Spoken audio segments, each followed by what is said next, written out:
Before we move to roll call, I was just want to throw it out there. You know, we at the Department of Natural Resources, we are trying to offer, you know, hybrid meetings, and normally it's working pretty well for those that can attend in person, and then those that prefer to attend virtually or have other meeting events or something like that going on. But just want to throw it out there to see if anyone has any opinions. Do you think this will work well to have a virtual option, or are folks for future meetings hopeful that we can get more people here in person? I just want to throw it out to see if there's any preference. Or Mike, you look like you're just a comment. Yeah. What we've experienced with the fire commission is I think having a hybrid option with a really strong encouragement for people to be in person, because you just don't get that same interaction. And yeah, maybe this is old school, I guess, but then in person is always, I think, better if we can do it that way. But hybrid options, I think, are a thing forever. Yeah. Too. So. Yeah. So is that Ben and Jackie with their hands up? Ben, yeah. Go ahead. Yeah. Thanks for that question, Dan. I think it is important from time to time if we can emphasize. One meeting might be emphasis on in-person, if possible, but I think the hybrid option is going to have to be something that we'll always have to offer for most meetings. I was going to be there in person today, and then additional things got stacked onto this morning, so I couldn't get there. But always good to have a hybrid, but once in a while we should emphasize the in-person importance. So thanks. Hey, this is Jack. Yeah, so, you know, as much as I would love to be in person, I'm actually in Idaho at a grizzly bear meeting, stepping in to represent the Forest Service.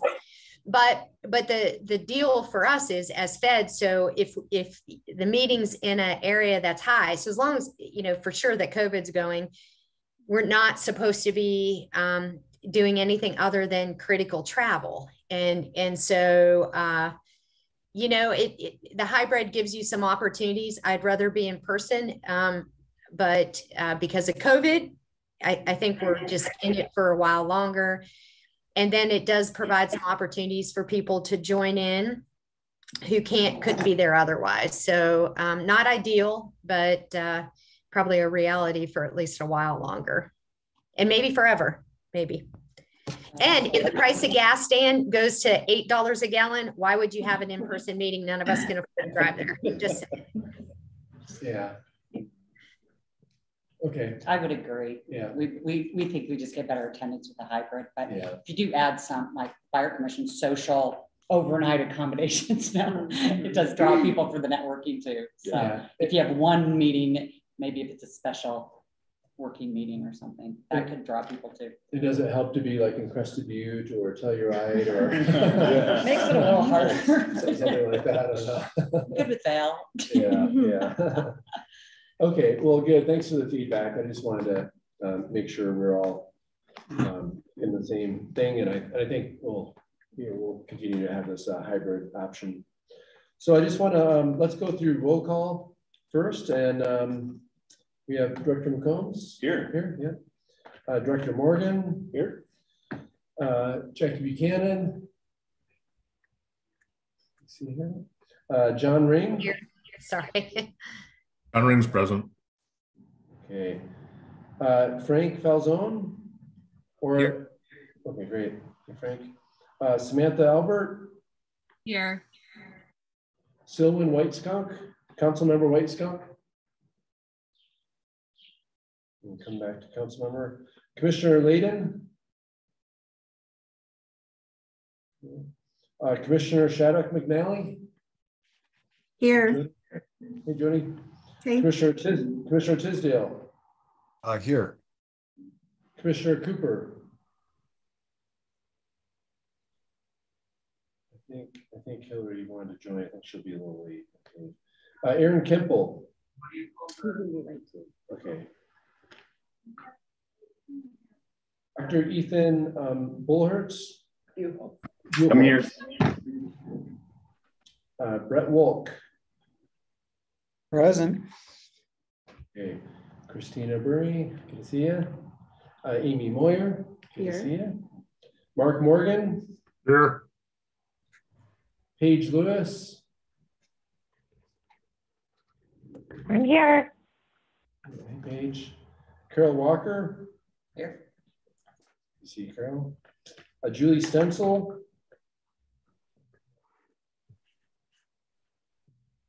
Come back to Julie. Christy Belton. Here. You see Christy. Pat Dorsey. I think Pat. I am here. Thank you. Great. Scott Jones. Let's see Scott. Yes. Scott. Representative Cutter. And Senator Quorum. Okay, we'll have either elected. So we definitely have quorum, right? Yep. By far. And can I just ask, who's the 8940 number?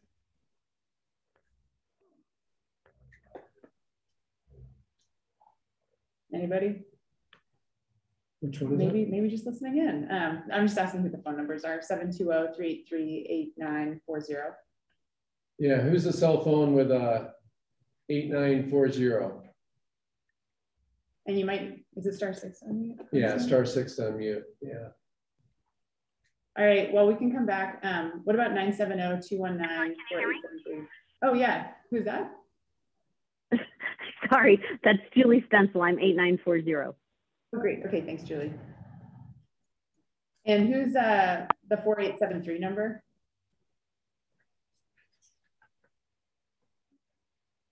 (970-219-4873).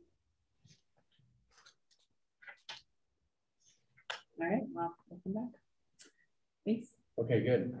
Well, thanks everyone for joining. Really appreciate it. We have a packed agenda today, so we want to dive into this. But first, I want to give you all an update on what we're working on at the Department of Natural Resources, and then turn it over to Director McCombs to do the same. And first of all, last week, we kicked off the water plan. Amy, we missed you at that. Amy used to be the assistant director for water. So this is the first update of the water plan since 2015. It's focusing on 4 action areas, including vibrant communities, robust agriculture, thriving watersheds, and resilient planning. We had a meeting, we had an Interbasin Compact Committee meeting in Breckenridge, and that's where it was announced that we are opening up for public comment. So folks can go to Water Conservation Board website to take a hard look at that. We're really interested in hearing what people have to say, if there are any gaps that you see in it. We're accepting public comment until September 30th. And I have to say, this is the first time the water plan has had reference climate change, which is obviously very, very important. And as I'm the chair of the Interbasin Compact Committee, what I find really exciting, which is a nice tie-in to what we talked about here, is that all the basin implementation plans in the state, so there's 8 of them, they all have a focus on forest health issues. And it only takes one wildfire in a particular area to get people thinking about the impacts, especially after fires, but obviously during fires as well. And so that's on the radar screen in the water community. Christina, you know that very, very well. And of course, Amy Moyer as well, but really excited to see that emphasis that we have. Some staffing that we have too. Our EDO office, we are in the process. We're going to send out a notice here shortly. We're going to be bringing in a tribal liaison. All lands in Colorado are originally indigenous lands. And so when you think about the Department of Natural Resources and all of our different divisions, having a tribal liaison that will be that direct connection to especially our 2 recognized tribes, the Southern Ute, Mountain Ute, but as well as the other nationally recognized tribes in Colorado is very, very important. So we're just working on finalizing what that looks like, and then we'll send out, I don't know, how soon, Angela? I think, I don't know, hopefully in the next few weeks or so, we'd like to get that out the door. We're also in the process of also getting out the door a new assistant director for energy innovation. So it will be similar to the role that Angela has played, but taking off some work from Angela, hopefully. And when you think about the DNR, whether it's the Oil and Gas Conservation Commission or Division of Reclamation Land Safety, or state land board lands, frankly, where we're really looking to incorporate more solar and wind, having assistant director on energy innovation is really, really important. Also to work and coordinate with the governor's office as well. So we're also hoping to get that out the door here soon too. Also, we have our Parks and Wildlife is continuing to work on rehabilitation and construction of trail system as a result of the Grand Lake and Williams Fork. It's kind of the fire rehab work. And so this is for the Grand Lake trail systems following the 2020 fires. So Parks and Wildlife is working on signage, kiosks, resource protection fencing, trail structures, routes. And so they're very, very busy with that. There's over 200 miles of area that they're working on, including more than 32 trail bridges. And so it's great to have them work on that as well. Our fleet, we just became aware, I always thought it was Department of Corrections or actually yours within Department of Public Safety that has the largest fleet, but we just learned that the DNR has the largest fleet in state government. And so, but you know, we have a lot of pickup trucks, a lot of ATVs and all kinds of different stuff like that.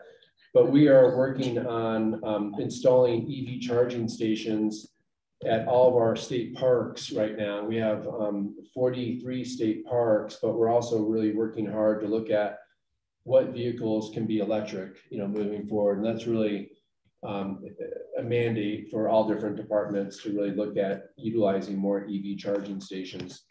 Equity, diversity, and inclusion continues to be a major goal for the Department of Natural Resources. We're working on finalizing our wildly important goals, and we still have our EDI goal that focuses on culture, creating shared values and norms, increasing two-way communication with frontline staff, and continuing meaningful engagement with stakeholders. And I know later on we're going to have an opportunity to kind of give kind of larger, I guess, you know, department and agency updates. I think we'll probably wait for co-swap updates for that, but that's been very busy as well. And before I turn it over for updates for Matt McCombs, I also want to invite you all to an event next Monday at, what time is that, Angela? Is it 10? 10:30. 10:30. Okay, 10:30. We'll email it out to you all, but in an evergreen area where the governor will come, and it will be kind of a highlight of the co-swap program and the successes. And it'll feature Colorado Youth Corps team, you know, working on a particular project that's very much in the WUI and, you know, a big priority for forest health, you know, in the state within this, you know, evergreen area. So we'll get the information out to everyone. So if you're able to make it, we would love to see you. If not, you know, we understand. So I think that's it for me for right now. Any questions for me before I turn it over to Matt? I've got a couple. Yeah. First, with the basin implementation plans, I think it is really good that there's finally forest health recognized in those plans, because it was a gap in the past. I'm hearing from at least the South Platte Roundtable that they're struggling to get folks who have kind of that expertise in forest health as part of like the roundtable discussions. I'm trying to attend the ones that I can, but I just think there's a general need for some more engagement and expertise as part of those discussions. And so I don't think we're going to solve that today, but it's just something I'm hearing, like from David Nickham with Trout Unlimited and some of the folks that they have it now in the plans, which is awesome. But I don't think there's a lot of folks who still understand how to truly like implement that or try to plan for it, or just offer any expertise as part of the discussions. So I am a little concerned that now that it's in the plans, there's still not going to be kind of a follow through because there is that gap in representation in the roundtables.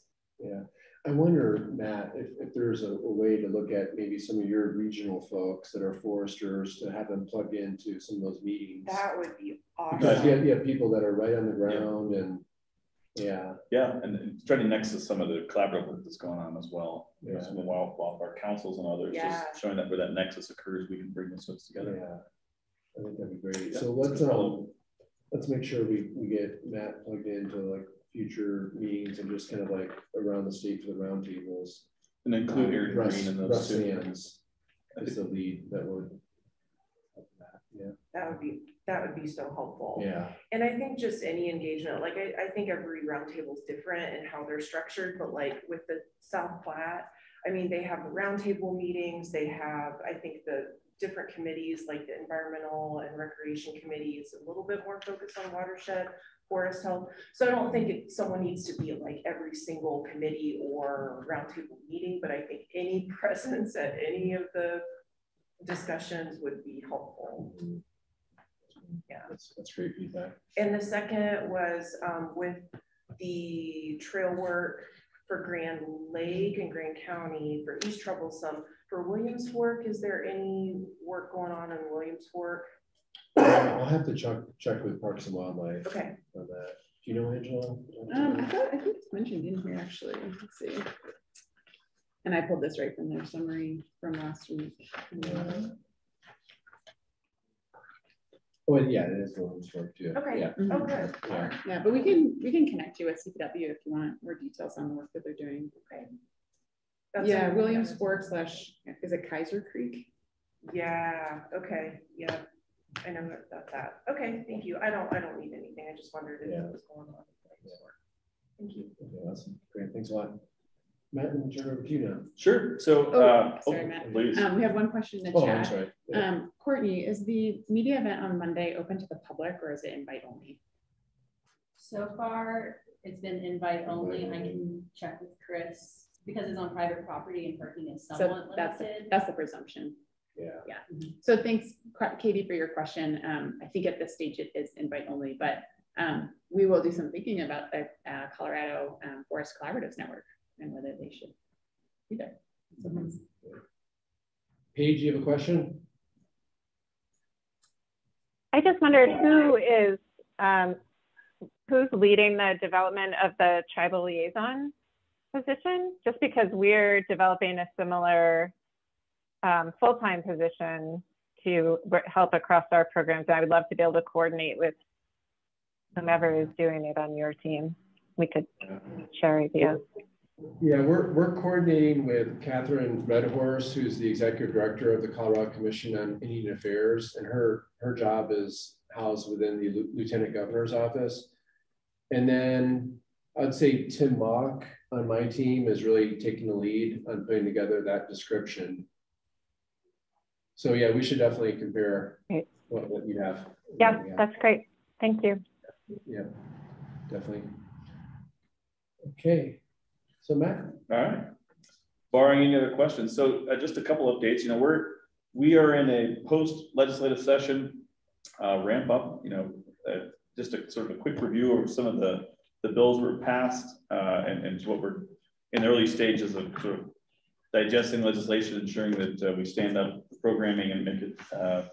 What we'll be announcing later with the press release later this week or early next week, just to sort of highlight again.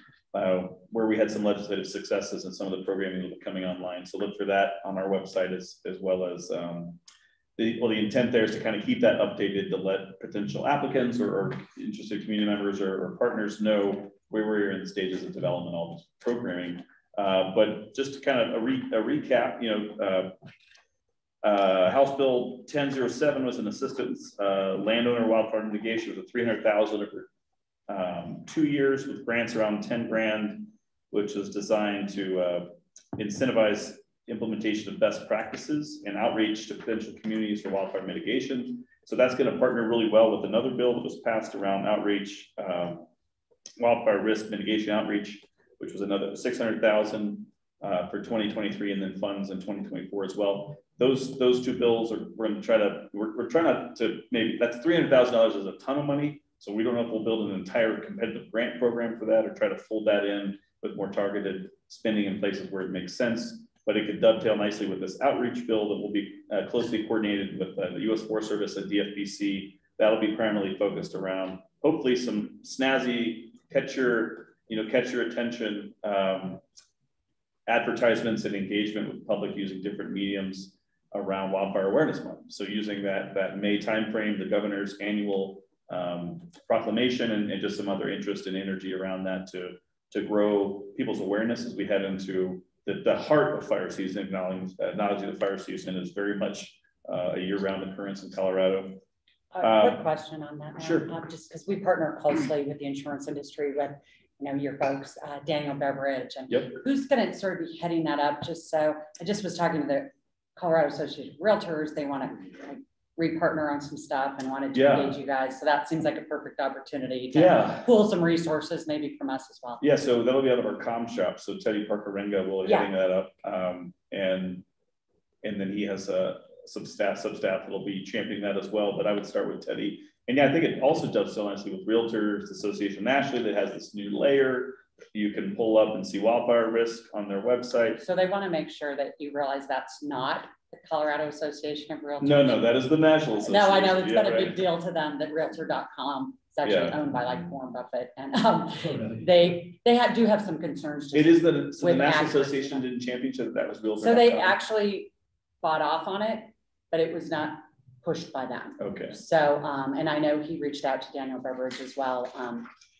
Ty that heads up CAR. Yeah. They just want to make sure that as partners that they're not trying to play a role of telling people what their wildfire risk is. So they had a lot of concerns about, and I'm not speaking out of school, I don't think, because they contacted us to talk about it. So it caught a lot of folks relatively flat-footed, right? Acknowledging that there's a lot of risk assessment occurring, and we some pretty highly tuned work that's already available to the public, and we don't want to undermine or either it would be awful to someone to sort of underestimate or overestimate their risk associated with their most important asset in their life kind of thing. So as that opportunity to sort of shape that data set or we got a lot of media. We'll happily help them in the state of Colorado. I found out from 9 News about it. So that is where I found out as well. I mean, what we said is it's a tool. We think it's important. It will not be used for insurance purposes. We have our own, modeling and everything else. But I know that the Realtors Association in Colorado wanted to make sure that, all the partners knew and reached out to us and you guys that a great tool to generate awareness, but not necessarily what you should be using to specifically assess your risk and depend on that. So, any outreach with them, I think would be good. I'll make sure Dan reassure them. Right. Dan is given that opportunity if it's sought. We didn't really jump in and say, what is this? And it's not totally accurate. I think it's better than nothing, frankly, that people are even attuned to the idea that wildfire risk is something they should consider when they acquire property. Absolutely. So anyway, just offering to partner up on that stuff. Both CAR and us we'll probably have a lot of resources toward financial for us preparedness along with property preparedness. Excellent. So we'd love to kind of pool those resources with the state. Mike, who do you think will be championing that from DFPC, working with Teddy? Well, I think probably Chris Burnett and his team. We have kind of launched through statewide community risk assessment to try to help communities develop parcel level planning. Oh, I guess I was talking about the outreach bill. The outreach would be Kelly Pruitt. Okay. Yeah. Sorry about that. Well, thank you.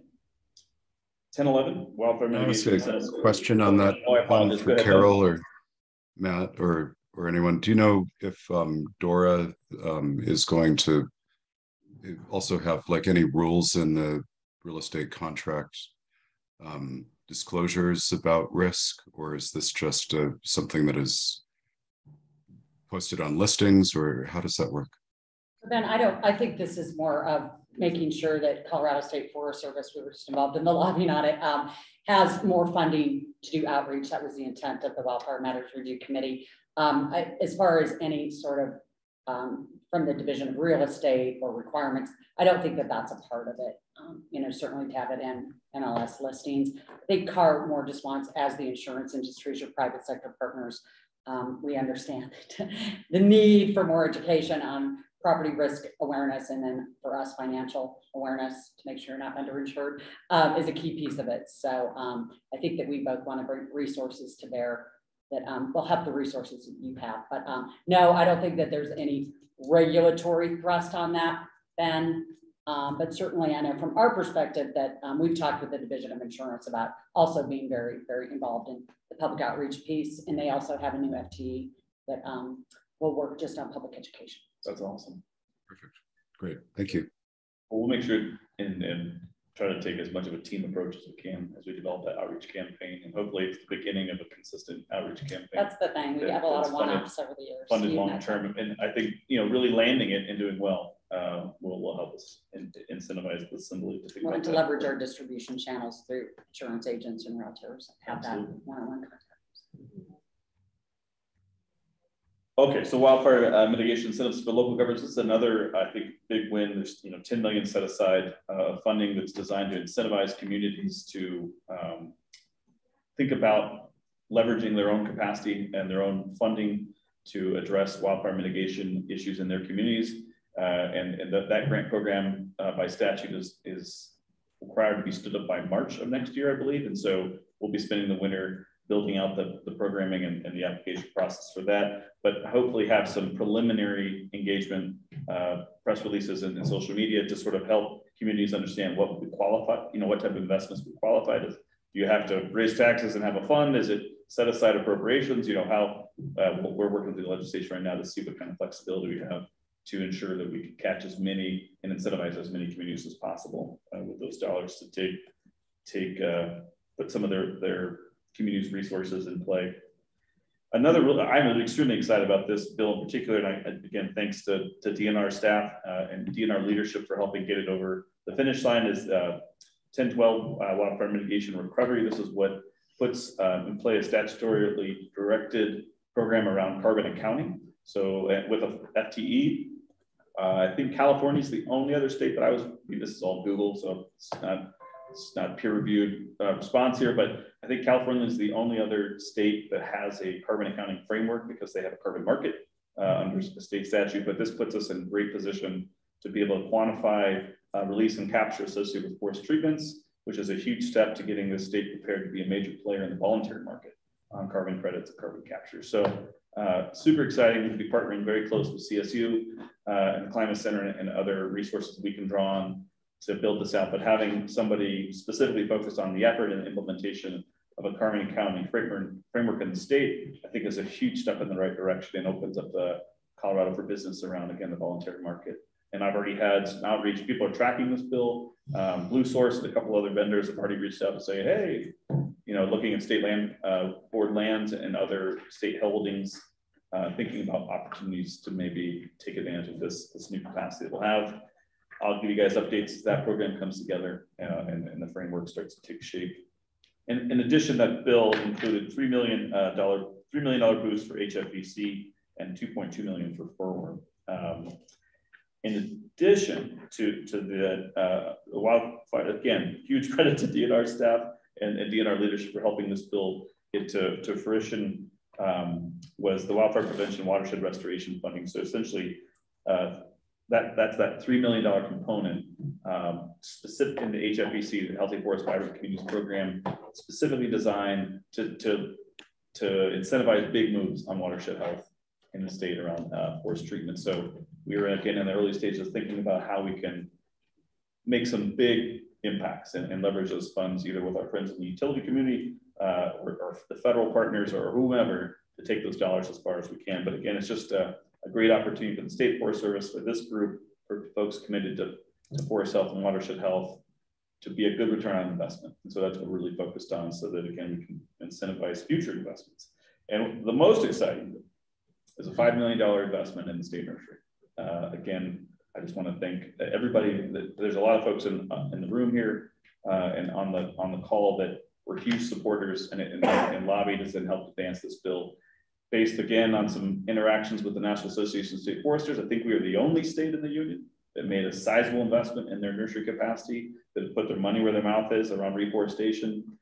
This investment is kind of a down payment. We're looking to maybe work this into the governor's budget if we can, and if not, work with legislators to see about getting the other half of the original $10 million request, which when implemented takes us to a place where we're going to double our capacity, if not more, in our ability for seedling production, and puts us in great shape to partner with our federal friends on sizable investments associated with the Replant Act and funding in the bipartisan infrastructure law, to see the state of Colorado as an intermountain resource for seedling capacity for reforestation efforts that occur all across the Intermountain West, acknowledging that our capacity in the state rivals many of our partners, but also gives us a huge opportunity to collaborate with New Mexico and other states that are taking very innovative approaches to increasing seedling capacity and bearer capacity for reforestation efforts in the West. So those are just some of the highlights of the legislative work that I just think is going to, much of it,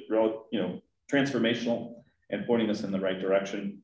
A couple other things, hiring and sort of ramping up. We are in the final stages of making selections on our mitigation specialists that will work under Dan Beveridge, take a lot of that workload off of him. He's a man of many positions right now. So Dan, if you're emailing Dan or trying to get in touch with Dan, he's not getting back to you, he has good reason. And we're also in the process of advertising and billing the CWPP coordinators, which we have a different name for. And if Susan or Aaron can help me with that, you can tell them something to do with resiliency. But the intent for those positions is to go out and support communities' development of CWPPs where they don't exist, or the revamping that will make them qualified under the new standards, acknowledging that if they're older than 10 years, they're not going to be competitive for funding, both at the federal and state level.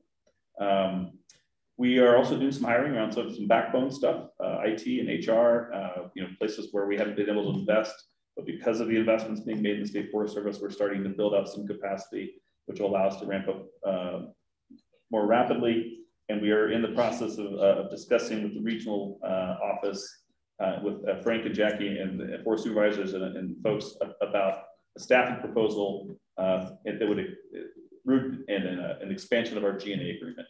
And that would allow state capacity to surge in and help out both at the state level, but at the federal level as well, to plan and execute projects associated with the bipartisan infrastructure law, and then serious increases in funding at the state level. Just some flagging, some couple other things. Our GeoTrax, which is a geospatial digital reporting and monitoring tool. It's internal for now. It's come online. It's a really actually very cool way for us to track what we're doing in real time. Our employees and our programs will be able to actually build polygons and build treatment indicators for all of the things that we're doing across the state. My hope is that we can use that as a mechanism to populate that layer in the Forest Atlas, so that Coloradans can see at any given time where their money is being spent and where impacts are occurring on the ground. Again, internally focused to start, but with an external mindset to moving forward, something that staff should be really proud of, our GIS folks in particular, and it's pretty cutting edge as well, to think about how we monitor our success and our struggles, and do so in a very transparent manner. A couple other staff acknowledgements. So I just wanted to give folks a heads up that Kristen Garrison's on extended leave for a period of time. Diana Selby will be acting behind her. Weston Toll's going to serve in a program delivery and grant support role for her room in particular behind Diana as she takes on some of Kristen's roles. So if you're reaching out, feel free, or if you're reaching out again, I get a hold of her, now you know, and Diana is your point of contact in the interim. She's fine, just okay. Taking some leave, but I just wanted folks to be aware. And then also some other highlights. Dean John Hayes retired at the Warner College. And so we have new leadership at the Warner School where we're rooted. This is my supervisor, Alonzo Aguirre. I think is coming from George Mason, ecologist by trade, but also has a history at CU, got his PhD at CSU. I think he got his master's at CSU, or either undergrad or master's, or what. I know he got a couple degrees, but has had some interface with the Warner School in the past. So we're really excited to have new leadership, and we'll be bringing Dr. Aguirre on board here on July 18th. And as most of you know, we are also in a presidential transition at the university. So I'm operating a total leadership vacuum and doing whatever I want. No, that's not totally true, but relatively true. But those changes obviously will have impacts on program, or not program necessarily, but just, we're going to have to bring some folks up to speed. And anytime there's a sizable transition in leadership, obviously there's ripple effects. So I'll keep aware of those things as well. Last but not least, Farm Bill. National Association of State Foresters and other entities are starting to very much dig into Farm Bill policy recommendations. If there are some, I don't know what the bounds of our group's capacity is, but there is an opportunity via the State Forest Service and my engagement both regionally and nationally with these entities to essentially shape some of these ideas and advance things that would benefit Colorado. I'll keep you apprised once the formal recommendations from NASF kind of come into being and let you know what we're championing as state foresters, but also would be completely open to feedback. And I know that Senator Bennett, Senator Hickenlooper, and other rest members of the delegation would be open to that as well. But just wanted to flag that that's a big thing that happens every few years that has huge implications for forest policy in the country. And I would love to see Colorado advance things to report to Colorado in a way that could help us lane some policy changes to our benefit. That is all I have. Awesome, thanks, Matt. Appreciate it. Any follow-up questions? I've got two. For the GeoTracks, is that just non-federal lands, or will that include federal lands as well? Well, that's a good question. I'm assuming that we're going to track all of the things that we're treating. Amazing. I'm not totally, again, if I'm speaking out of school, Susan or Aaron, feel free to jump in, but I anticipate we're going to track all of our outcomes using GeoTracks. If you need, I mean, Denver Water, we've been tracking with everyone, with all the partners, the treatments through Colorado Forest Restoration Institute. I'm looking at Brett's little square on the screen. The accomplishments. So we can share data, provide data for that. Just let me know. Absolutely. Because that would be really helpful to have that tool. Cool. Farm Bill stuff. American Waterworks Association is like a powerhouse when it comes to Farm Bill source water protection funding. And so they have people in DC that work really hard and doing like the lobbying for watershed health, and they try to focus on forest health as part of that. So I'm happy to help with any of the Farm Bill advocacy stuff, and also bring on like AWWA who can help lobby for your interests as well. So I appreciate that out there. You reminded me when you mentioned Brett. So one other thing that occurred that just give you some highlights. So Colorado was very central to a national reforestation summit that was hosted by the Secretary of Agriculture's NRE office, so the Undersecretary's office, specifically focused on how to ramp up and substantially increase reforestation and afforestation efforts across the country. It was just really, I guess, heartening for me that CFRI was the facilitator for that meeting, and of the 2 state foresters that they invited to participate across the entire country, I was one of them. And I just felt like, again, that signals that Colorado is very much at the center of policy formulation at the national level, and they see us as a great resource, I think, for piloting and for working model building. And that folks were really impressed that this state is investing sizably in its nursery capacity and sees itself as not only a state asset, but a regional asset. And I've had some great follow-on dialogue with the Undersecretary's office about looking at how we might, potentially be a pilot location for some of the funds that are available on the table. And I've been having some early conversations with the regional office as well. And I, credit to Jackie and Frank in particular, who are just, very much open and willing to continue to grow our shared stewardship footprint and look to invest in Colorado as a way to not only make huge impacts in the landscapes here in the state, acknowledging we are a nationally significant headwaters state, but also to help, create the programming and the models that will hopefully help reforestation take hold as a core principle of forest management going forward as well. Not that it's not, but we've been heavily relying on natural regeneration for a long, long time. And if you just look at the slopes above, some of our large fires here in the Front Range, you can see that natural regeneration is not occurring, and that reforestation is going to be a key component of our focus going forward. And having that seeding capacity and having that cooperative network is going to be awesome. And I just wanted y'all to know that huge credit to Brett and to Tony and the rest of the CFRI group that put together a great meeting. And we're looking forward to the follow-on work that will come out of these conversations. It really was kind of a who's who in the reforestation business nationally. And it was great to represent the state in that conversation. All right. Awesome. Thanks so much. Up. Okay. Next up, everyone is aware of the federal as well as the state funds that are now available for forest management. But I know there's been a lot of discussions on really getting a better understanding on, what our workforce needs are as a result of, these new funds that are available right now. Oh, actually, yeah. Before we jump to the next agenda item, we need to approve the April 26th meeting minutes. Hopefully everyone had a chance to look at that. I have a copy here if anyone wants to take a look. But do we have a motion for approval of those April 26 minutes? Okay, Carol makes a motion. Is there a second? Okay, moved and seconded. Any discussion on approving the minutes? Okay, seeing none. All those in favor say aye. Aye. All those in opposition say no. Okay, ayes have it. Thanks for the reminder. Okay, so I was just saying, there's been a lot of discussions about workforce needs now as a result of state and federal funds that are now available. And we have Tim Reeder with the State Forest Service and Molly Pitts, Executive Director of the Colorado Timber and Industry Association, to talk more about the industry needs as it relates to workforce. So I'll turn it over to you two. All right, I think I'll begin and then hand it off to Molly, excuse me, through the halfway through what we'll present. So thanks for allowing Molly and myself to represent what's been going on, what we've heard in terms of workforce related challenges and how we've been able to respond the past year or so, 18 months. I'd like to kind of acknowledge the support that we've had in doing a dive into these challenges related to workforce development through some partners with the USDA Forest Service through a Wood Innovations Grant. Some of what Molly and I are going to represent here was funded through a grant received from those folks. And then our partners at the Ecological Forest Restoration Institutes.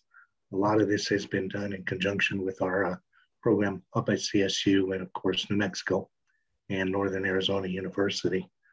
So I'm going to begin a little screen share if I'm allowed.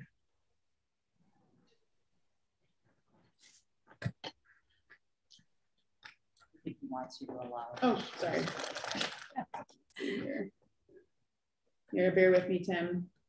Oh, sure.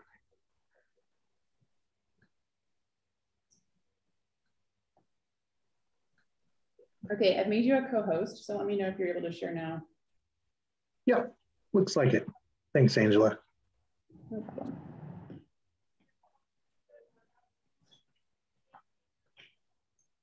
Okay, and this is something Molly and I put together to represent to one of your subcommittees a week or so ago.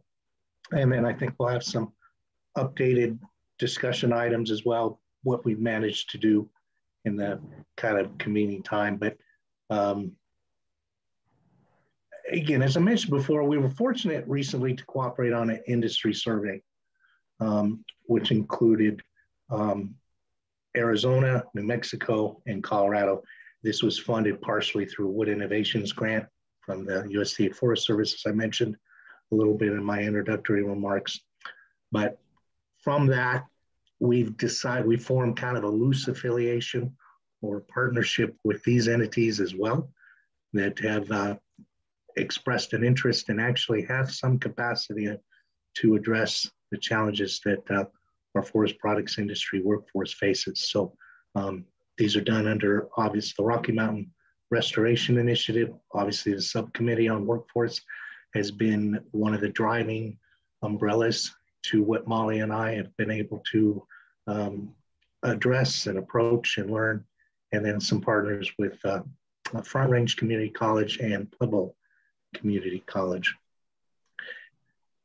Now, there's a lot of information available on the results of this survey, the specific survey, the final data. There's been a peer-reviewed journal in, I think, the Journal of Wood Products or Journal of Forestry, PowerPoint presentations, some white papers. If those are things that council would like us to provide, we can do so. I'm just representing a very kind of 30,000 foot level overview of what we found through participating in this industry and contractor survey, as well as some anecdotal information from Southwest Colorado. We've been looking at workforce in that particular subregion, if you will, for the past year or so. But, you know, no surprise, trained workers was the most frequently listed challenge in survey responses among the forest and forestry contractors in New Mexico, Arizona, and Colorado. What's kind of significant as well is that they followed up that challenge with that, you know, they would certainly benefit by access to training programs, support and assistance. Specifically things like logging equipment operators for these mechanical forest treatments and fuels projects. Truck drivers is kind of an affiliated industry that, you know, again, they're not necessarily related to forest products manufacturing or harvesting, but they're critical to our industry as well. A lack of trained and qualified log truck drivers has certainly been dampening the accomplishments of our industry in Colorado and across the region. Millwrights and mechanics. These are things that our manufacturing communities struggle with to find on a basis to address the challenge that they have in a manufacturing environment. People with skills in electrics and motors are obviously something that's needed as well as we continue to visit with our industry partners across the state and through the results of the survey that was conducted recently.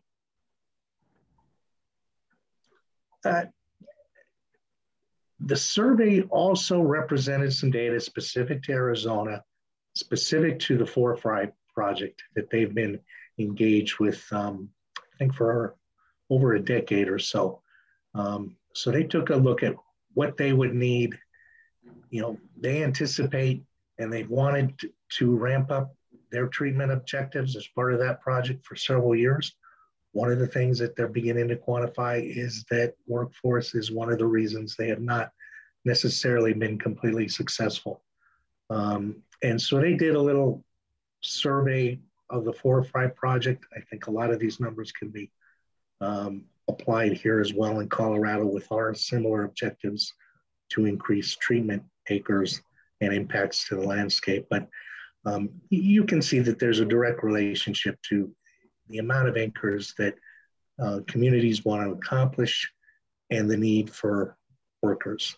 The folks, some of our colleagues at NAU project that they will need an additional 500 new workers just to achieve the objectives of their Forefry project in the coming years. Hey, Tim, can I ask a question real quick on that? What was that, Angela? Can I ask a quick question on those numbers? Oh, sure. I'm curious, did they sort of detail what types of FTEs those are? I mean, is this all folks working out in the forest or a bunch of them agency planning folks? I'm just sort of curious. It was focused on the actual implementation of the treatments on the ground. So it would be focused on primarily mechanical fuels treatment workforce.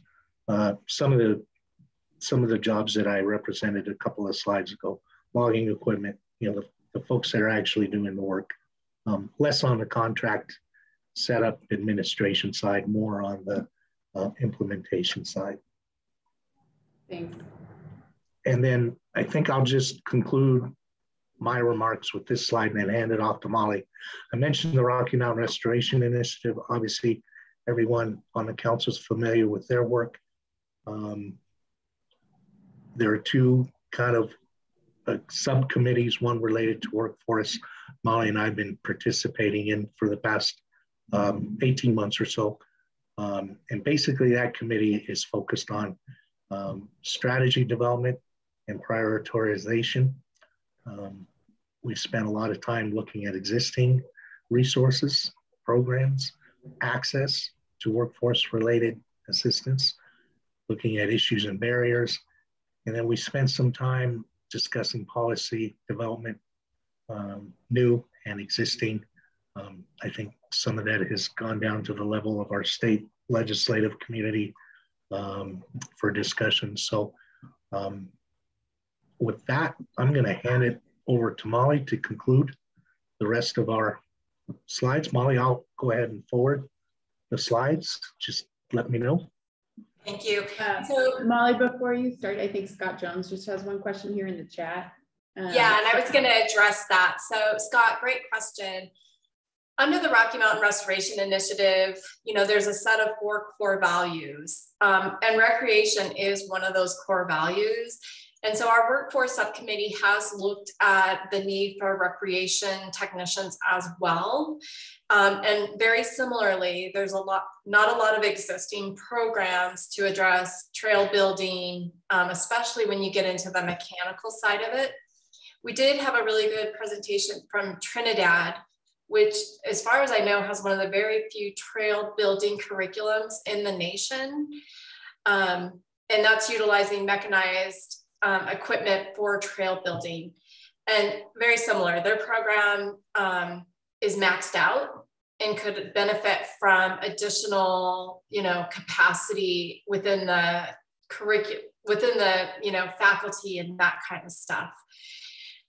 We also, just so folks know, we are exploring, that is Trinidad Community College, Angela. We also recognize that the Forest Service and our other public land management agencies are struggling too. I think in the region, Jackie, correct me if I'm wrong, they're looking to hire like 400 foresters, but the decline rate of folks who get offered jobs and then turn them down is between 50 and 60%. If you were walking out of college right now with a degree in forestry, you could pretty much name your ticket. You could go anywhere you want in the US because everybody is in the same boat.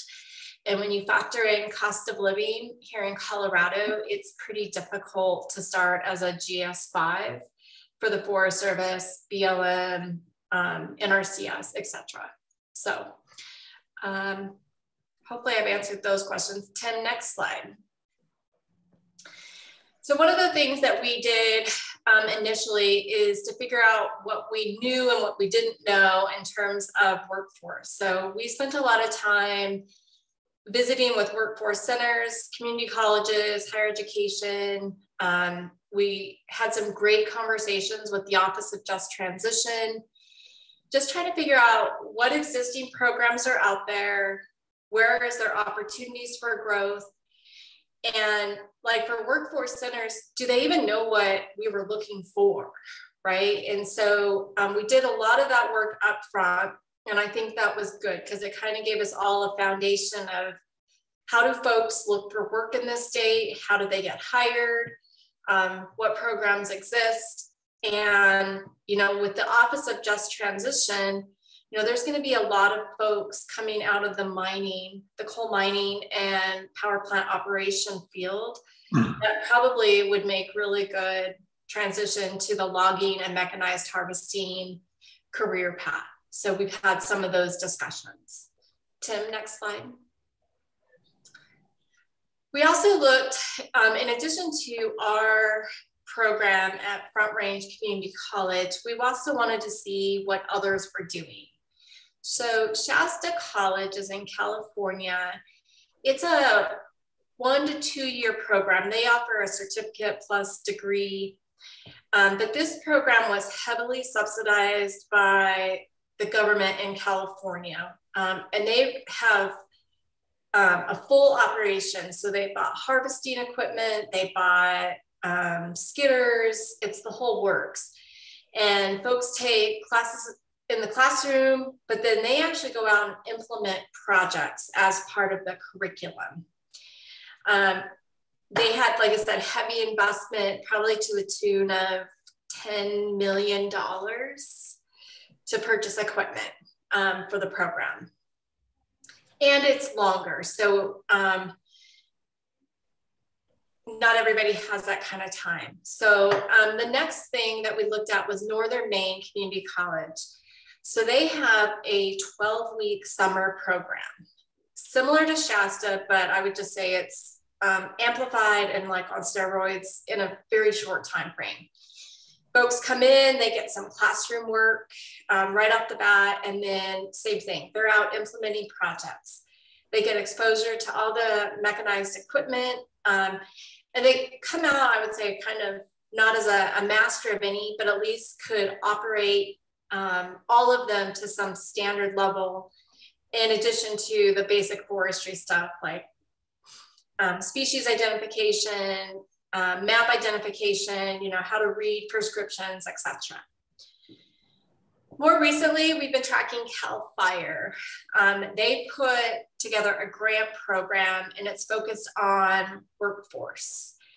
And again, CAL FIRE has a lot of money. So their program, I think, had a couple $1 million this first round. They're going to be presenting at our next workforce meeting, but we're kind of interested to see how they're tackling that same problem, right? They have a lot of money, a huge need, and how do they get folks trained? So, Tim, next slide. Here in Colorado, we've been really looking at a couple of different things. So Front Range Community College already has an associate's in natural resources that focuses kind of on the both harvesting and forestry. And the really neat thing about Front Range Community College is they applied for a Perkins grant and was awarded it, and they have a simulator. If you're ever up in Fort Collins, I really encourage you to swing by and see their simulator. It's a Ponzi simulator, and for folks who don't know, Ponzi is equipment manufacturer focused on steep slope logging. And so a lot of folks who are getting into steep slope logging are purchasing Ponzi. The work that was done on Monarch Pass last couple of years was used Ponzi, and then Trinchera Ranch operates Ponzi equipment exclusively. But the simulator, and if anybody wants to see pictures of Tim actually utilizing it, has an actual cap, just like you would in a piece of equipment. It has the same joysticks.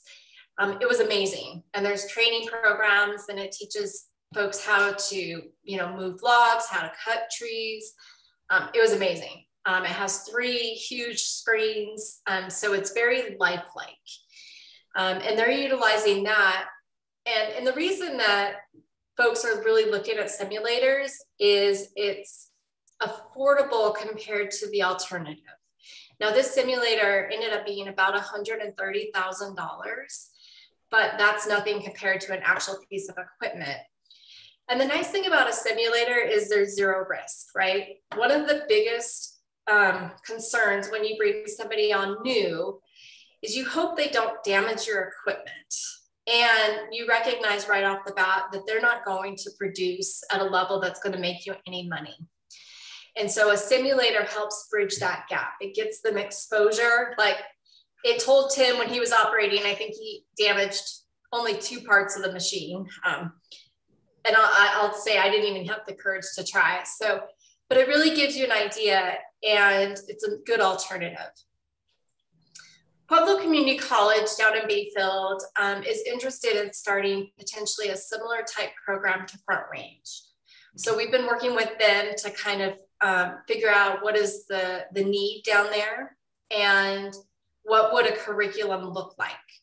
So we've started that process. The idea would be that they would also have a simulator of sort. We've also looked into the SWIFT correctional industry crews and whether there's opportunity there to teach them mechanized harvesting. A lot of the SWIFT crews do get exposure with chainsaws and hand falling, but is there a way to transition them to mechanized harvesting so that that could be potentially an avenue for them when they finish up? And then we've also worked very close with Scott Segerstrom with the Colorado Conservation Corps. The Corps do a lot of our work here in the state, but it's all hand falling and trail building and chainsaw work. And really, they don't get exposed to the industry, and most of them don't know about the path for industry jobs when they finish up. So this summer, I'll be working to develop kind of a survey and informational brochure that could go out to the conservation corps. So as they finish up, some of them, you know, do corps for a year. They want that educational stipend, it's their gap year, etc., and they move on. But we do know that some folks who go through corps eventually into the workforce permanently. And so we want to make sure that we're giving them exposure to the industry as well. Next slide.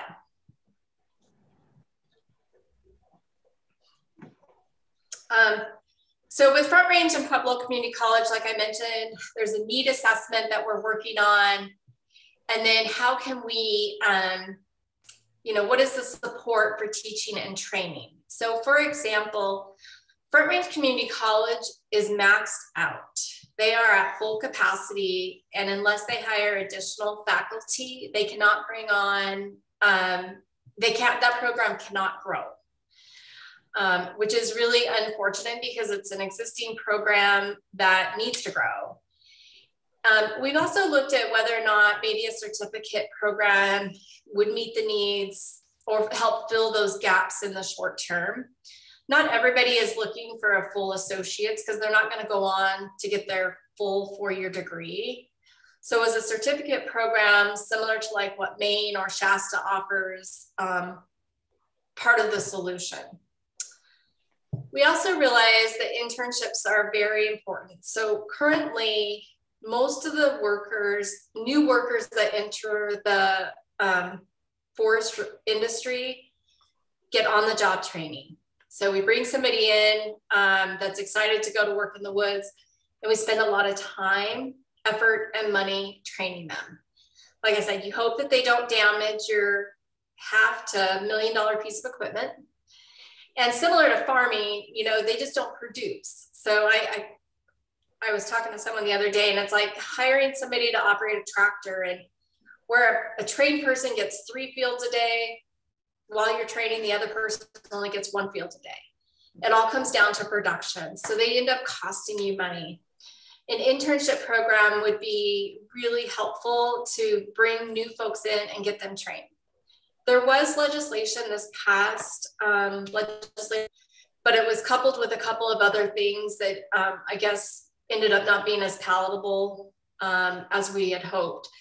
So we're hopeful in the next legislative session to just focus on an internship program that could be the work of Tim and I to help outreach, solicit, and minister. So next slide. We also recognize that it's not just about cutting trees down, but we also need help with our utilization aspects of it. So we've looked at what is needed in our mills. And like Tim said, we need millwrights, electricians, folks who know how to problem solve, but also the expertise in some of our secondary wood products manufacturing. So there is the Mill National Training Center in Colorado Springs really focuses on like furniture, cabinets, all that stuff. And there's also a program through Red Rocks Community College. So we've kind of had the question of whether or not we could help build upon the, you know, primary forest products breakdown, or how do we grow these other programs as well? So next slide. So with that, I'll take questions. Thanks so much for this presentation. Really appreciate it. Questions? Okay, Scott. Not really a question, Molly. I love the direction you're going. You know, I don't think it's a secret. You know, we've definitely seen these kind of challenges with the crews that we hire in the trails program as well. You know, and they're not looking for, you know, somebody with an associate's degree or something like that. You know, so the certificate for this or the certificate for that would be probably really helpful in getting those folks trained up. You know, and then I like where you're going with the career path, you know, for these kind of entry level jobs. I think that's one of the problems that we've had with our maintenance crews as well, is there's really no career path. It's kind of like something college kids do in between, you know, the years of college or high school and college or whatever. You know, so anything we can do to show them a career path there, I think would be, you know, hugely effective as well. So please keep us in the loop as you're moving forward on this. It's something I think we're going to see a lot of for challenges on our end too. Okay, thanks, Ben. Thanks, John. Molly, one of the things that came to my attention, I was able to attend a tour of the Monarch Pass site when that was in operation with these high angle timber forwarding, the Ponzi machines. Miller Timber Services, I think, was the company that owns those. And at the time they had brought them in from Oregon to keep them here in Colorado and in production. They were looking for more pipeline of project, basically. And a lot of the projects planned in Colorado for years have assumed that you really can't safely, productively harvest on slopes greater than 30%. What do you know about, I think that, first, there was an assumption, or there's been monitoring of the Monarch Pass site for potential erosion issues that might have been a concern. Where are we with getting more project pipeline in place for these types of harvesting machines, in addition to everything you mentioned, you know, getting the trained operators in place? Ben, that's a really good question, and I appreciate it. So Miller Timber did bring their equipment out of Oregon, but they have set up a shop here in Colorado, and the goal is to keep equipment here. But there is also Colorado companies that are investing in that same type of equipment because we see the need. Our watersheds, a lot of our critical watersheds are on steeper slopes above our reservoirs, and other places. So to do the work that we need to do, we're going to have to operate on those steeper slopes with specialized equipment. Chuck Rhodes with the Rocky Mountain Research Station is doing some really intensive monitoring up at Monarch, looking at erosion. And it'll be his second season this summer looking at those issues. And so we should see more of like a peer-reviewed article coming out later this fall. Initial results showed that we had very little erosion where they had put slash mats. And so what we're hopeful, and what I've talked to Chuck about, is we don't have best management practices for that type of equipment currently, but we need to, because we know we're going to be transitioning and doing more of that type of work. And so we're hopeful that after his research, we'll come up with those best management practices that can be incorporated into the planning and the project implementation. So that will be coming. I think, you know, I'm aware of a project on the Pike San Isabel that's looking at work above Twin Lakes. That's in the planning process right now. And I know others, and I'd be curious to get Paige's thoughts too, but you know, our watersheds need treatment, and some of those are on steeper slopes. So we're going to have to go there, and we're going to have to do it carefully, right? Because it hasn't been done a ton, but I think we can show that we're doing good work, and we can learn as we go. So. Yeah, thank you, because it's such a game-changing technology. It's an amazing tool to have and try to build into where the need is, and to be able to safely and efficiently do treatments on steeper slopes is amazing. So I want to see it move forward. Yeah, I have comments.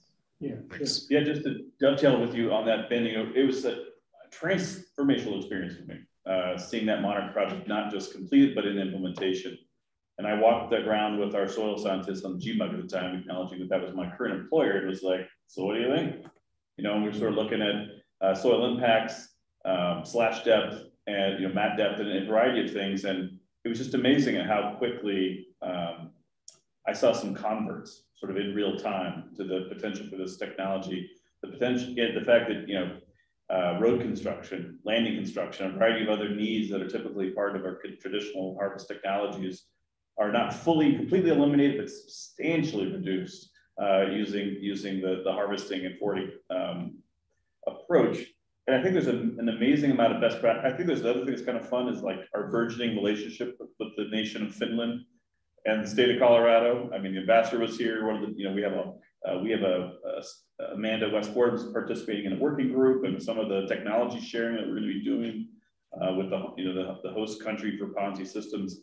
There's just kind of some neat bells of being rung, and the fact that the simulator at FRCC is, I think, only one of 3 in the country for Ponzi. I think it was what Jennifer Lee, the program manager there, I think that's her name, mentioned in our subcommittee meeting. And so just some really great synergies that are starting to kind of come together, I think, where our ability to not just incentivize Miller to continue to grow their capacity here, the Miller contracting, but also other, like Molly mentioned, some of our other established Colorado businesses looking at that technology. And so as we think about sort of the things that we want to recommend, I love the fact that we're having this conversation around capacity. I appreciate Angela putting in the chat, this is one of our statutorily directed focal areas, is workforce capacity. And it was one that, I think if we were really targeted and thoughtful about how we presented it, we could probably seek some sizable investment if there was good returns. The other thing about Front Range that I learned is that it's there's not a lot of SAF, Society of American Foresters, accredited forestry programs in the country. Now there's a bunch, but they're one of a select few of 2-year programs as well that are cranking out, fully qualified SAF certified foresters at that 2-year level. And I think, I haven't gotten clarity on this completely, but there's an opportunity to potentially direct those students that are interested into the CSU forestry program for that 4-year program. So we have a lot of great resources hubbed in Larimer County. In fact, Commissioner Shedden-Nally, I was just in front of her commission in front of the board. We were just talking about how Fort Collins is really an epicenter of forest management policy, but also could potentially be an epicenter for workforce development. I just wanted to tie some of those knots together for folks, that there's just an inordinate opportunity in front of us to not just meet our needs as a state, but again, meeting those regional needs, those 400 to 600 positions that the regional office in Rocky Mountain region talking about. We're competing with Wyoming, South Dakota, and Montana, and New Mexico, and Utah. Everybody on our borders is also in a ramp-up process for the limited capacity around forest treatment that these historic investments are driving us towards. And so anything that we can do to help ourselves is obviously in Colorado's best interest, but it also means that the interconnected landscapes that we know don't respect our state boundaries will also benefit substantially from Colorado being not just a center of innovation, but a center of excellence around building the pipeline capacity we need for the workforce of the future as it relates to forest management and wildfire mitigation. So that was a long-winded way of saying, I think this group should very much take focus. I would encourage us to take focus on this issue in particular. And I think we would have, acknowledging my experience on the Fire Commission, I see us hopefully taking a similar role where we're taking on seminal policy needs for the state and advancing them in ways that are going to be well received by the Assembly and well received by leaders all across the area. And I'd love to put some words in Jackie's mouth, but I won't. But I would suggest that our federal partners probably have opportunities to invest in some of this as well, because there's mutual benefits. So I hope those are some things that we can explore as well. But I think we should all go to the Front Range Community College and drive around the simulator at some point in the near future, because it's a unique piece of technology. And I look forward to visiting that site with or without you in the near term. Are there scholarship programs available? That would be maybe a better question for Molly. What scholarship programs are available? Or maybe Tim. So I'll take it. Jackie has a question too, and then I have a few questions as well. But Molly, you want to go first? One of the nice things about Front Range Community College is the cost per credit hour versus CSU. And that's what drives a lot of folks to our community college. And let's be honest, our community colleges are probably better suited for these types of certificates and workforce development programs. And I saw that Pat threw a question in the chat, which is, what could this group do? And I think this group needs to work with higher ed, the Department of Higher Ed, and just really get them to understand where we are with, I mean, just in Colorado alone, the amount of money that's coming both from the state and the feds for the type of work that needs to get done is monstrous. And our capacity needs to grow, and it needs to grow quickly in order to get this work done. Because let's be honest, it's called the wildfire crisis strategy, right? We're in crisis mode and we've got to get some of this work done fast, and we got to get workers trained. And so I really would recommend that this group work with the Department of Higher Ed to express the need for these existing programs and see what they can do to help both Front Range Community College and maybe others that are interested in starting programs. So that's where I would go with that. Jackie, did you have a question? Well, hey, thank you. I just feel moved to back up, a bit of what you said, Molly. We actually identified the need region-wide for about 600 plus jobs. We are working towards, 400 and some, but I will tell you, every week we continue to have less than positive indications on the hiring front, right? And it's all the things that you said, plus some of our agency challenges right now. We're just, not in the place we want to be or need to be. So we would definitely love to support, the effort that you all are doing. We are working with the state, with Matt, to try to figure out how to add some capacity. The tricky thing is, and I actually even shared this with some of Bennett's folks yesterday when we were talking to him, so we have all this money coming down for bills, and a lot of it has been identified as what we call S&E, salary and expense. The struggle we're having right now is, though that can only be used, and this is where, and we're having trouble spending it because we can't hire people, but it can only be used on Forest Service employees. So one of the things I'm pushing upwards is give us more flexibility on that, because does it really have to be our employee? Or, I mean, I don't care. I don't care if it's Matt's employee or someone else's employee, if we're getting the work done. That's what we all care about. So and Frank's engaging, I think, and Frank may be popping on. I've got to transition out at about 12, I think about 1:15 your time, 12:15 my time, with the Idaho difference. And Frank's going to, I think, try to come in. But what we're trying to do is push for flexibility, that we can use that money to have someone else hire the position. Because if we can't do it, it's literally taking us 6 to 8 months if we can get a position in the queue to get it hired. That's just, Molly, we're going backwards. You talk to Monty, for every position he hires, he's losing 2, in the time frame it's taken. So it just feels like we're beating our heads against our walls. So appreciate what you're doing. I guess I wanted to say that, Molly. Working with Matt, working with the other state foresters, and trying to get this figured out. But we need someone. Right now, our best hope of getting additional capacity is through you all. Because I wish I could be more optimistic, and you guys know me, I'm usually pretty, there's a way to be optimistic, that's me, but right now I'm struggling to find any string to pull on that front for hiring. So appreciate what you're doing. In Colorado, I know we have, on average, I think it's the unemployment rate's about 3.5%, so very, very low, one of the lowest in the nation. But my question is, and maybe, Molly, or maybe more Mark Morgan too, but tell me about like the salaries that are in place. So, when kind of folks are in college or whatever, they're thinking about careers, they have a pretty good sense of, you go into this profession or that profession, you're going to make X amount of money. But what's it like in the timber industry? Like you're just, what is it an hour? Is it by the job? What's the landscape look like right now?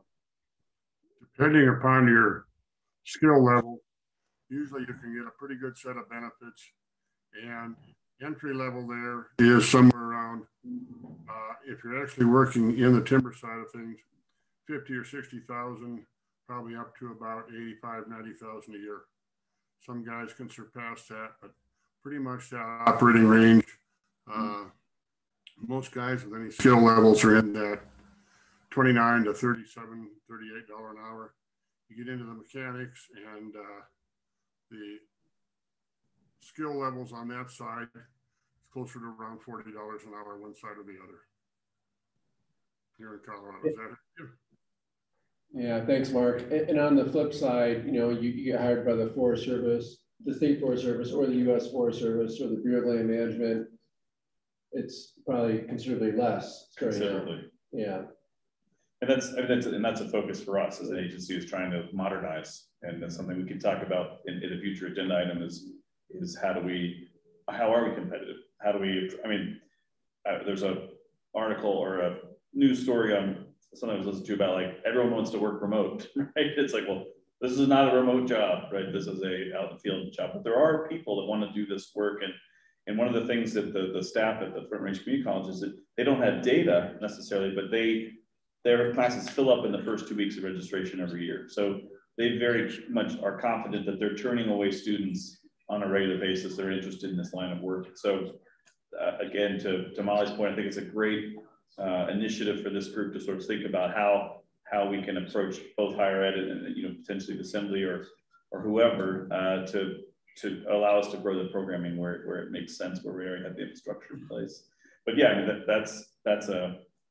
that is a challenge for us, is that our entry level salary positions are being outcompeted by you know, you could be like a bartender or like I make a terrible true joke, but you know, you could work at Noodles and Company and make $23 an hour right now. So that's how much my son makes with tips. And so it's a challenging environment. And something else we could focus on, I think, as well, is that this concept of being an employer of choice or an industry of choice. You know, incentivizing people to participate and acknowledge it's not just about timber harvest production. It's really about conservation, watershed protection, ecosystem health, quality of life for Coloradans. And I think that there's a huge opportunity to sort of surge into that space in particular, because it's one of our most critical needs. And I, again, credit to Jackie and Frank and the region for being open to the opportunities for states to surge in, and even local governments, NGOs, and others to surge in to meet the immediate demand we have for capacity for not just implementation, but obviously the planning piece as well, which is critically important. The timber industry has become so mechanized that the real key is how effective can the operators be. So, you know, when you're sitting on a $750,000 piece of equipment and one operator versus another gets you 20, 25, 30% more production, it's pretty easy to justify the salary to achieve that. That makes sense to you? I mean, it's just, so really skilled operators are very much at a premium.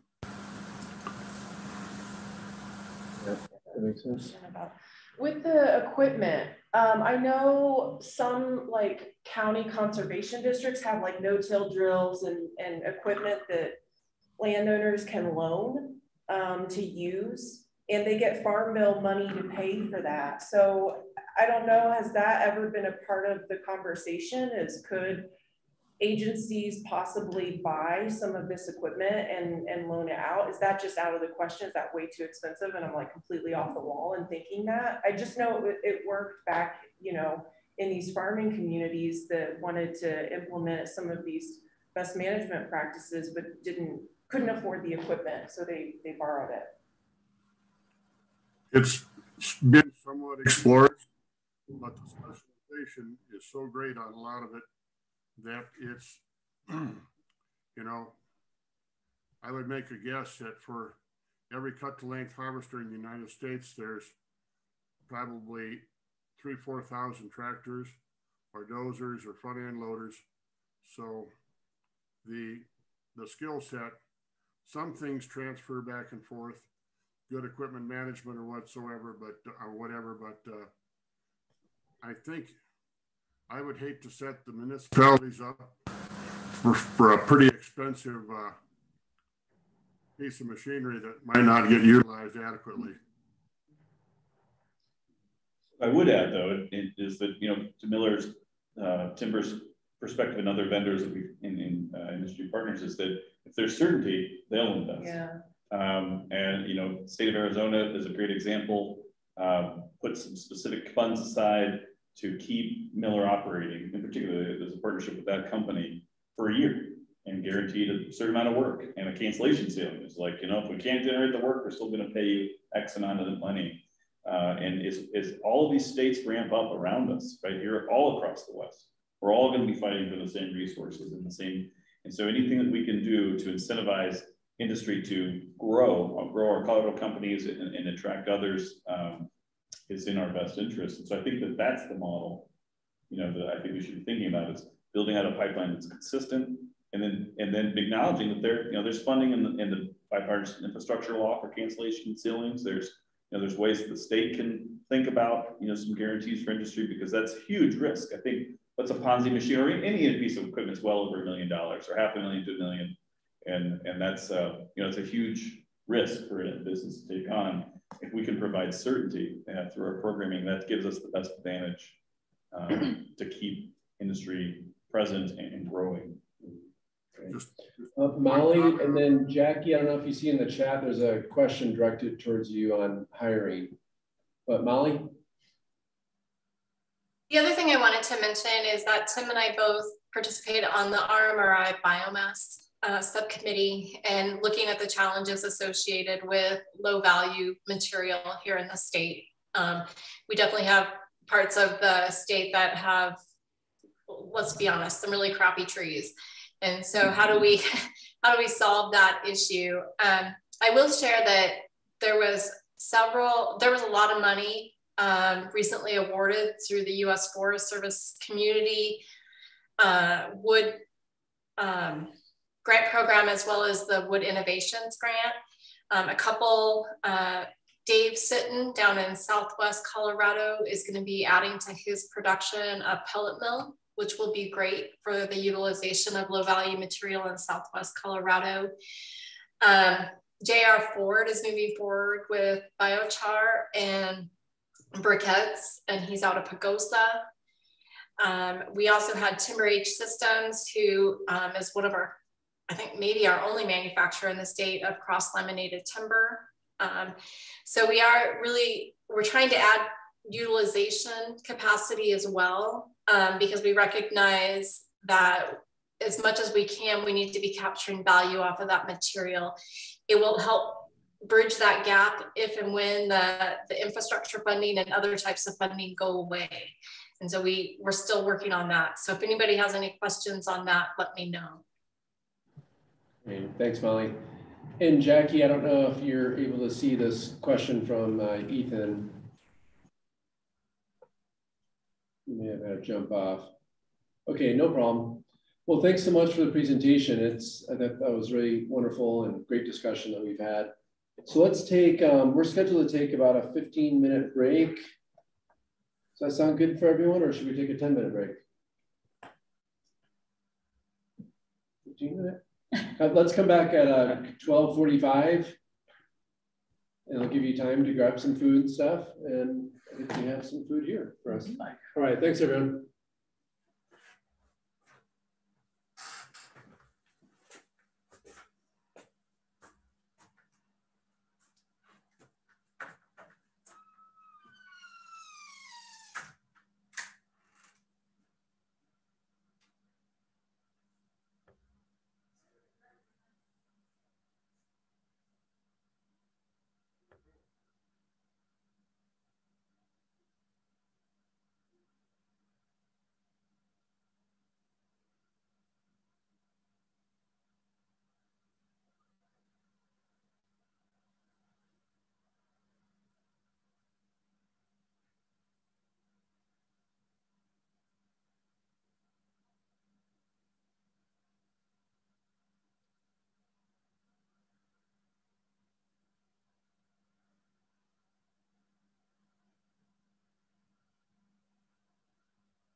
private sector and the nonprofit entities are saying, here's what, you know, there's just all right, a bundle folks, opportunity grab your snacks and vendors to be like, we'll be coming back together. Right. Right. I just don't have enough time in the day to coordinate all this one. Slowly.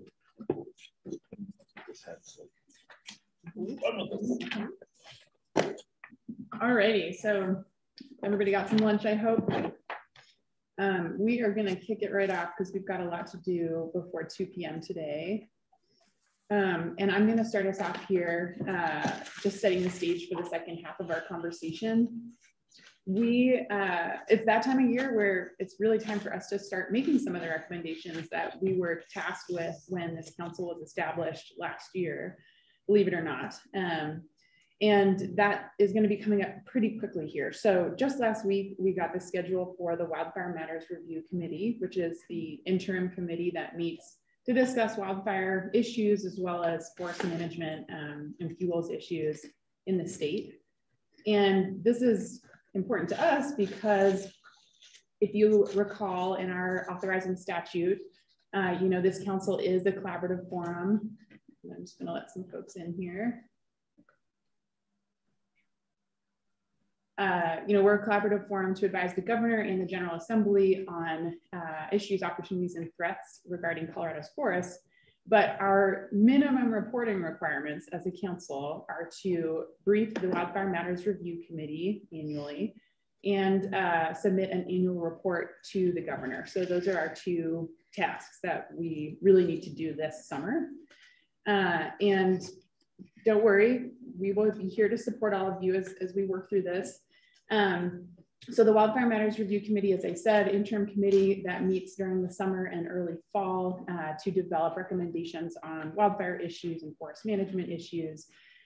They just released their schedule. We have the first meeting coming up on July 20th. And you can see the committee members there. The committee composition hasn't changed very much since last year. So most of these folks have pretty good familiarity with our issues, and many of them were sponsors of various bills last year. So this is a group that's quite educated on these issues, which I think is going to serve us really well.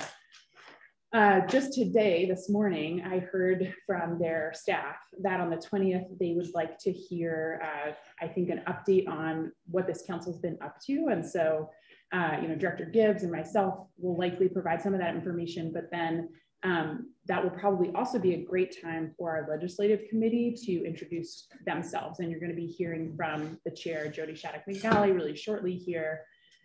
So that'll be a good opportunity for them to introduce themselves. And then actually just after this meeting today, I have a call with the Ledge Council staff for the interim committee to find out from them really when they need legislative recommendations from us by, really what our drop-dead deadline is. And so we'll have that information hopefully today, and we can get that out and start planning likely some subsequent meetings to nail down any recommendations that this council would like to move forward. And, you know, just as a little bit of a preview, generally how it works is in the first two meetings, so on July 20th and the 27th, they sort of collect information. You know, they hear from folks from agency staff, from other stakeholders on forest management and wildfire issues. And then by the 15th, they're proposing bill suggestions and really narrowing those down for a final vote on the 28th. And the interim committees are allowed to advance 5 bills. Do I have that right? Yeah. Yeah, so they eventually winnow it down to 5 bills. So you can imagine that there's certainly competition between bills that individual members care a lot about, and then, you know, things that our participating agencies and this council might really be prioritizing. So we're going to have to, you know, really dig down and identify some priorities here as a group. So that is the information on sort of our upcoming work. The annual report as well, that is something that I think would be wise for us to complete by the end of the summer or early fall to deliver to the governor. We can discuss that. We already have a skeleton of it, and staff at DNR will help you all, you know, get that done. But really, it summarizes the work that the committees and the council have been doing this past year as we get established, and would then include those legislative recommendations as well. So, are there any questions about any of that before we move on to committee updates and then a much more robust discussion about how we're actually going to narrow down some of our legislative recommendations.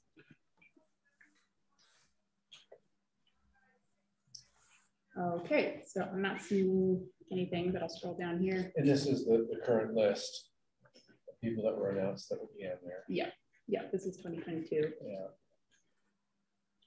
Okay, well, I'm going to pass it over then to our legislative committee chair, Jody Shattuck McNally, who's going to provide an overview of what that committee has been working on, and then to Amy Moyer for the Committee on Leveraging Resources.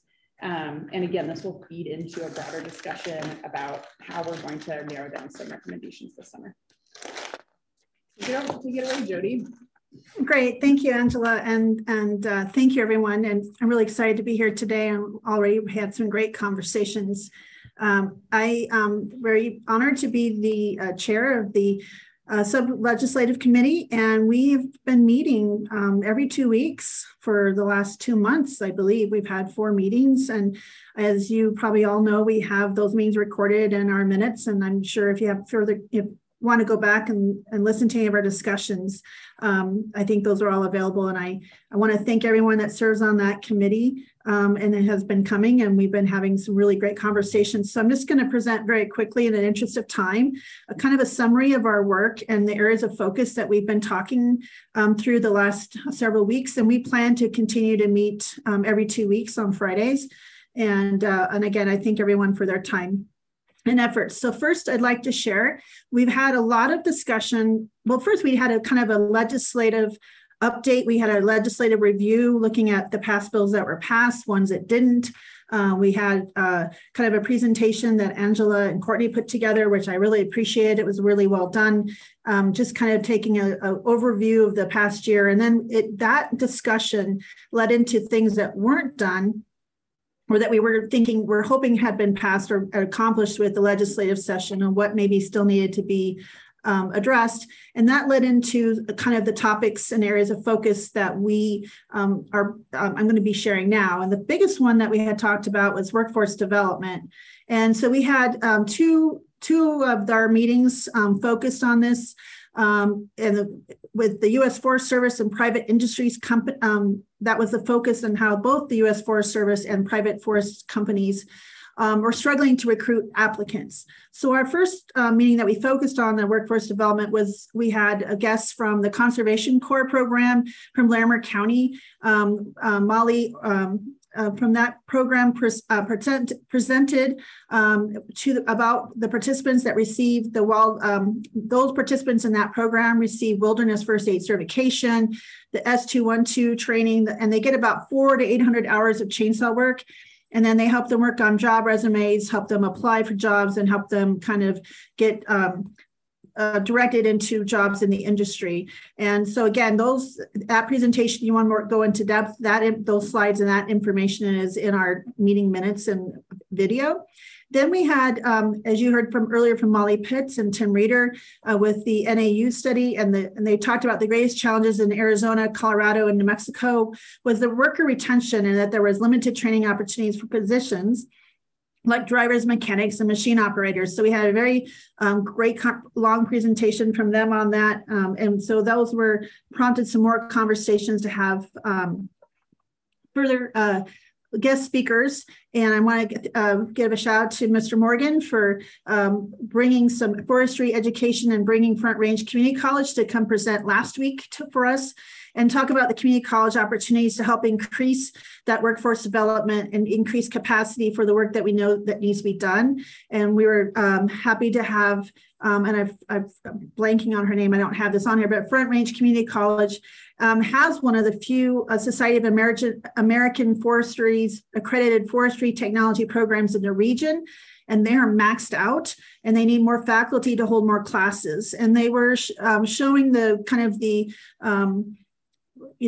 classes, how they have to work to help people get into the classes and need to graduate, and talked about some of the programs and success stories of individuals who have moved on to jobs in the industry in the U.S. Forest Service and other avenues. And so that was a really great program. And I think that will be something that we'll be talking about. I think it was mentioned earlier before in our conversation this morning. Then we talked a little bit about the Good Neighbor Authority question and efforts, and then the Colorado State Forest Service can work on federal lands. And we had a conversation about sustained funding rather than just the one-off investments and how important that might be needed to go forward. And then we had a lot of great conversations about the expansion of the nursing investments for the CSFS and the expansion and upgrades. And I believe, Mr. Matt, if that $5 million you said was invested, I'm trying to remember that number. Is that correct? I think that is correct. Great, yep. Thank you.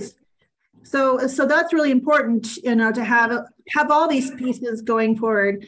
And then I brought again last week just kind of a Larimer County led community-led pilot program that we had some really great success. We had only so much money, about $50,000 in grants that was available, but we had about $135,000 of asks, and we had some community partners and community groups and homeowner associations along that kind of forest service land that have been a great partnership, and some new people that we haven't contacted for. And the whole idea of that grant was to mitigate hazards and build community resilience by empowering our community members to take action, encourage relationships. And we were just talking about how can we further support or leverage local funding to kind of tackle some of these projects, you know, kind of looking at having as many tools in the toolbox going forward. And I think with that, I think that's a pretty good overview of our meetings that we've had so far over the summer. And I would look forward to us presenting and talking with the committee as we go forward in July. And I'm open for any questions. And I know several of our community members are here too. And again, I want to thank Mr. Morgan for helping us get Front Range Community College to our meeting.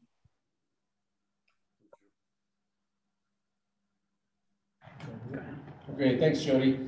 Any questions for Jody or the committee members? What was that community example that you mentioned in your county? It's through our Office of Emergency Management, and I believe, is Cole still on the call? Cole Parrott from our Office of Emergency Management has kind of been my proxy today as the county kind of overscheduled me, but it is a new program we piloted. It's called the Community-Led Mitigation Program. And we have just started that this year, and we had an overwhelming response. And I guess the biggest thing is we're trying to develop resilience and get some of our community partners and our private landowners to join and partner in building resilience and doing some mitigation-led projects as a community and as a group of homeowners, property owners together. And we've had some really great success, and we're looking to continue that and maybe increase it going forward. And I don't know, Cole, you want to share some more with that, because you were closely working with Stephen Decatur, who's also working with the Northern Colorado Fireshed. Oh, good. Yeah. Hey, this is, can you guys hear me? Mm-hmm. Yeah. This is Cole Parrott with the Larimer County Office of Emergency Management. And yeah, it's kind of a micro grant program. And so we have groups all over the Larimer County, and especially near the burn scar, that have kind of grouped together and applied for this micro grant in order to deploy mitigation throughout their community. So there's a bunch of different ones going on. I think a lot of it's like chipping and removal of hazardous trees and removal of some of the debris that gets caught in some of the streams. And the intention is to obviously mitigate, you know, some of these areas, but also to, like Jody was mentioning, build resilience in these communities by allowing these communities to come together. And if they can kind of come together as a group and agree on a mitigation project and how they're going to deploy this mitigation in their community, then we can provide some money to them. And I think the pilot program this year was $50,000, and we're hoping, like Jody mentioned, to put more into that in future years. So yeah. Awesome. Thank you, Cole. Mm-hmm. Great. Any other questions or comments? Okay, seeing none, let's move over to Amy Moyer for the Committee on Leveraging Resources update. Sure, thanks, Dan. Hi, everyone, Amy Moyer. I am the recently appointed chair for the second subcommittee of the Forest Health Council on Leveraging Resources. We have had 2 meetings so far, with a few of us just getting things started on this subcommittee's work, but we've been operating under the Forest Health Committee's legislative priority number 6, which is focused on leveraging and maximizing the impact and reach of state funding.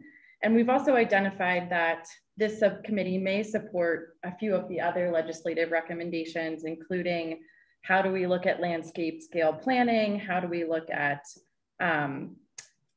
supporting the synergy across forest-based collaboratives? So those are the charges that we've been exploring and identifying where are our efforts best spent.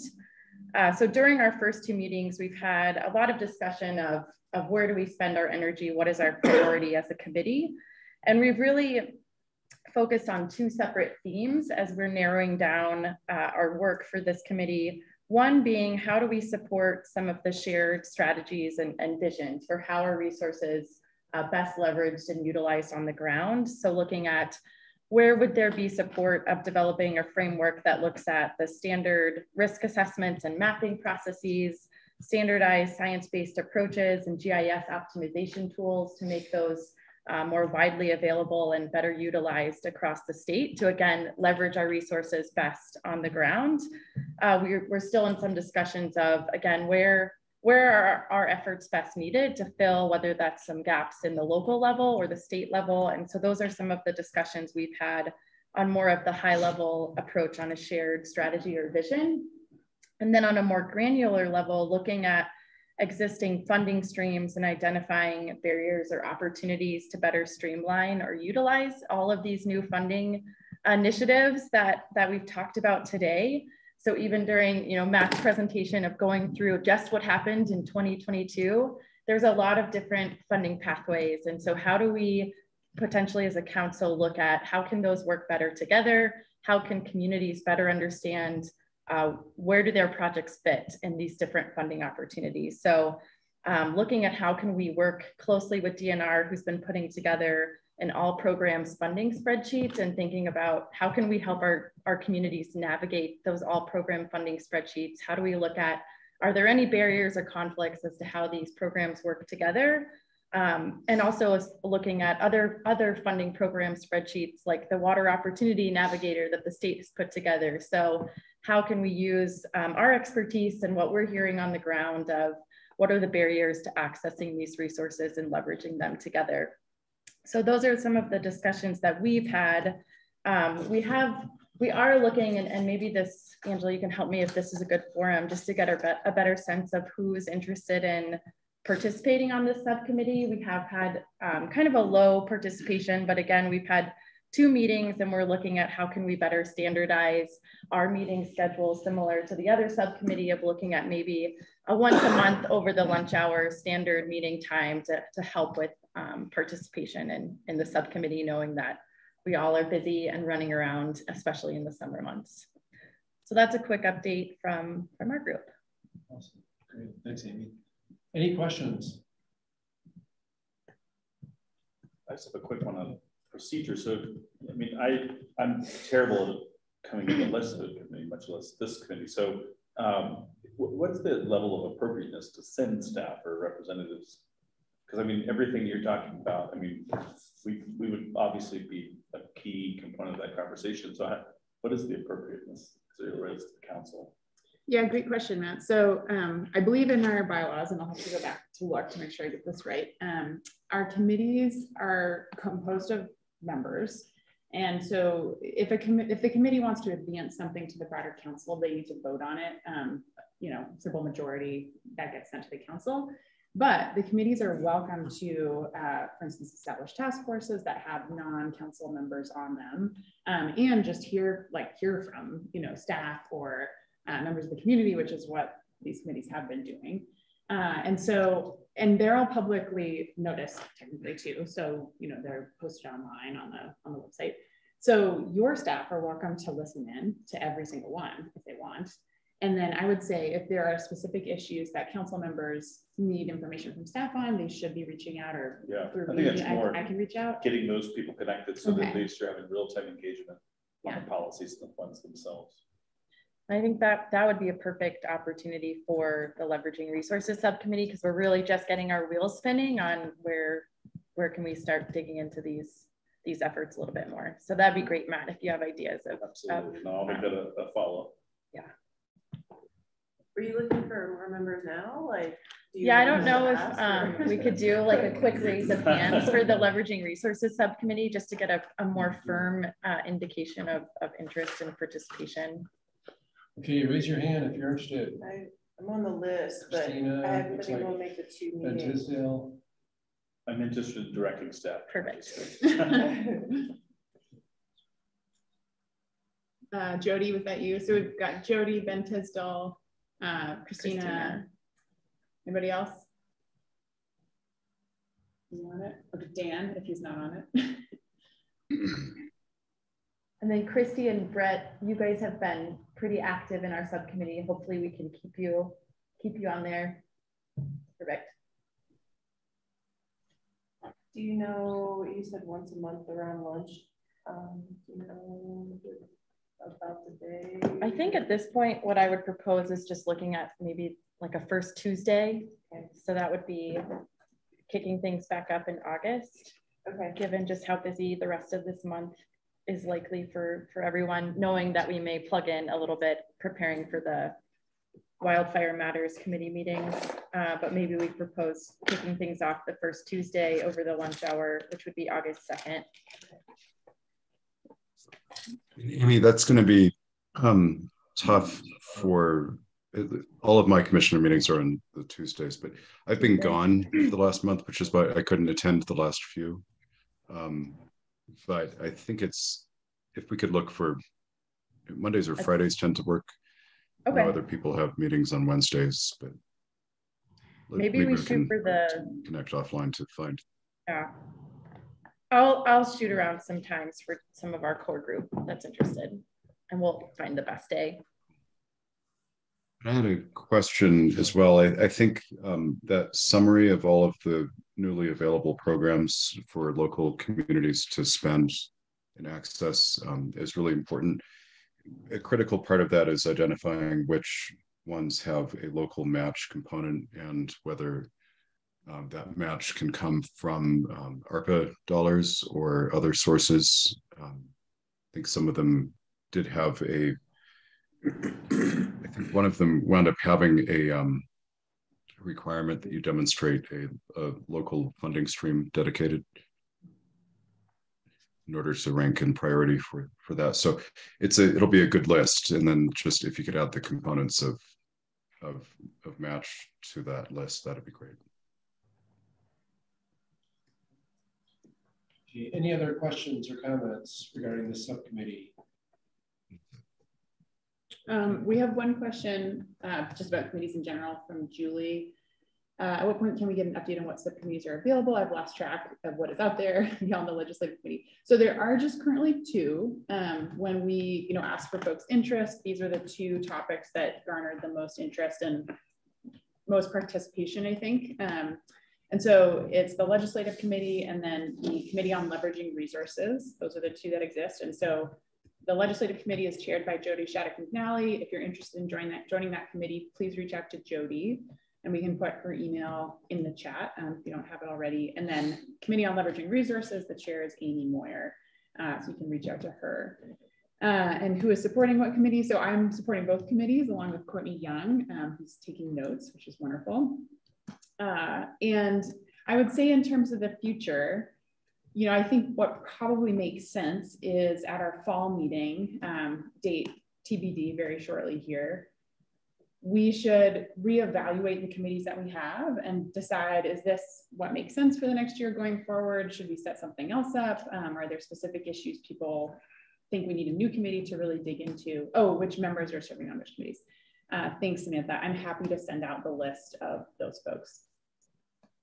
But yeah, in the fall, we should have a conversation evaluating the committees, if they're doing the work that we are prioritizing and if that needs to change at all. Questions? Any questions regarding that? Okay. Okay, seeing none, let's just continue down our agenda now. Next up, we have process for approving legislative recommendations. So Angela will walk us through this part and also kind of look at how they do things at the Colorado Fire Commission too. So maybe we can model off of what they do, but it's a possibility. So Mike, jump in when we. Yeah, feel free to jump in. So, you know, from the beginning, I like to think of this council as a little bit less formal, and council members have had, I think, pretty great input on our processes in terms of, you know, how we do what we do. You know, it was a bit painful, but we walked through our bylaws together and, you know, agreed on those, which is wonderful. So now we really need to nail down how we're going to decide on legislative priorities to elevate to the General Assembly and to the governor. And there are a couple ways we could do this. But before I get there, I just want us to take a step back and recall really what we've gone through. I mean, this is now our 4th meeting, which is a little hard to believe. And, you know, we've been talking a lot, but we have covered a lot of ground, which I think we should be very proud of. And we've addressed, you know, several of the issues that our authorizing statute requires us to consider. You know, just a quick list of some of the things we've reviewed together. You know, at our very first meeting, we talked about the fact that climate change simply equals more fire, unfortunately, here for us in Colorado. So it should be something that we're thinking about in the future. And obviously it has many associated impacts on our forests that we are already seeing and will continue to see. Mike gave us a great overview back at that first or second meeting of the Fire Commission roles and responsibilities to help make sure that we aren't duplicating efforts. And I think I'm quite pleased so far. I think we've done a fairly good job of keeping our topics, you know, sort of in our lanes, and we can continue to monitor that. You know, we've had a couple of rounds of legislative updates as the 21 leg session programs began implementation, and then as the 22 leg session moved forward. We've had some information presented on different prioritization efforts with respect to forest management throughout the state. We've heard about the Colorado State Forest Service Forest Action Plan, which identifies high priority subwatersheds around the state for investment in forest restoration. We have gotten some updates on shared stewardship, which is, you know, where we at the state are working with our federal partners to agree on priority areas to make some investments, and the Rocky Mountain Restoration Initiative areas are certainly an example of that. We've also heard updates from the Colorado Strategic Wildfire Action Program, our new stimulus funded program in DNR, which also went through a prioritization exercise to identify some priority counties in the state that largely align with those priorities identified by the Forest Action Plan and under some of the shared stewardship conversations we've been having.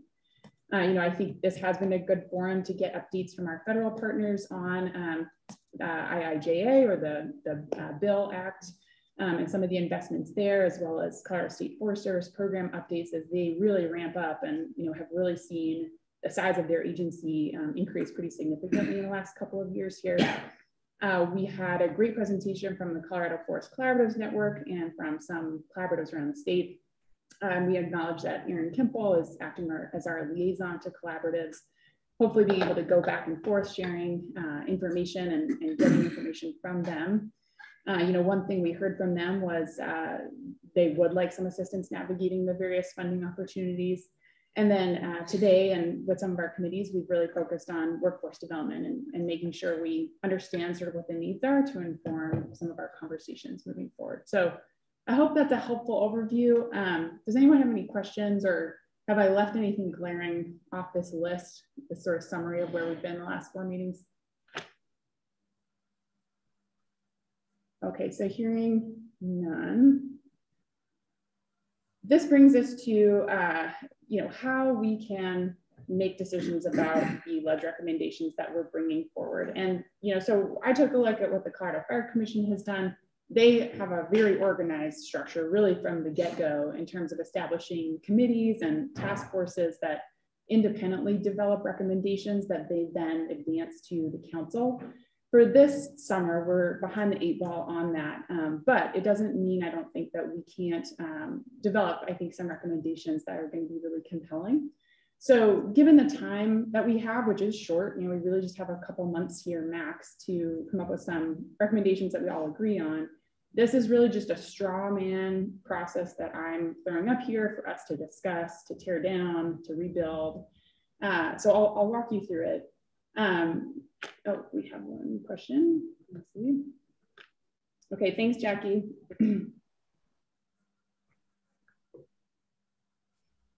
So our legislative committee has been meeting regularly and has identified, issues of interest that they feel may warrant some legislative action. So we have a good preliminary list going.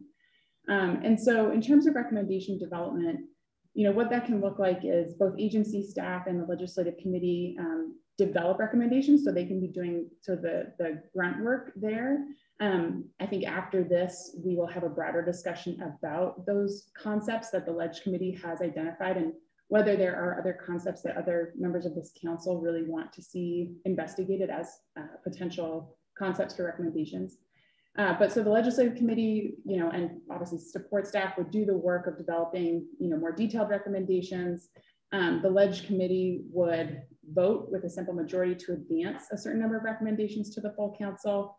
The full council would have an opportunity to review recommendations and then deliberate on those and advance up to 5 recommendations to, in our case this summer, the Wildfire Matters Review Committee.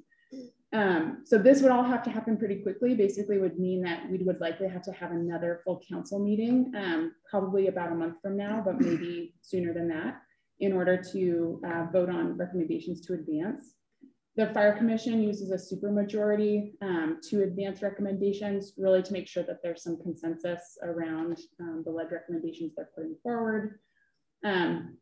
Again, the council would present recommendations to the Wildfire Matters Review Committee, and then those would become part of an annual report that we would submit. And this is a typo now that I've reread the statute, but to the governor, likely by the end of the summer.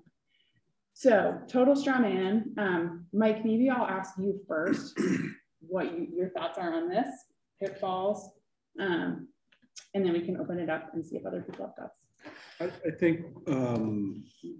think it's working pretty well for us all in all. One of the things that I think we kind of stumbled a little bit on with the last year's, the first report was great. It came out on August 31st.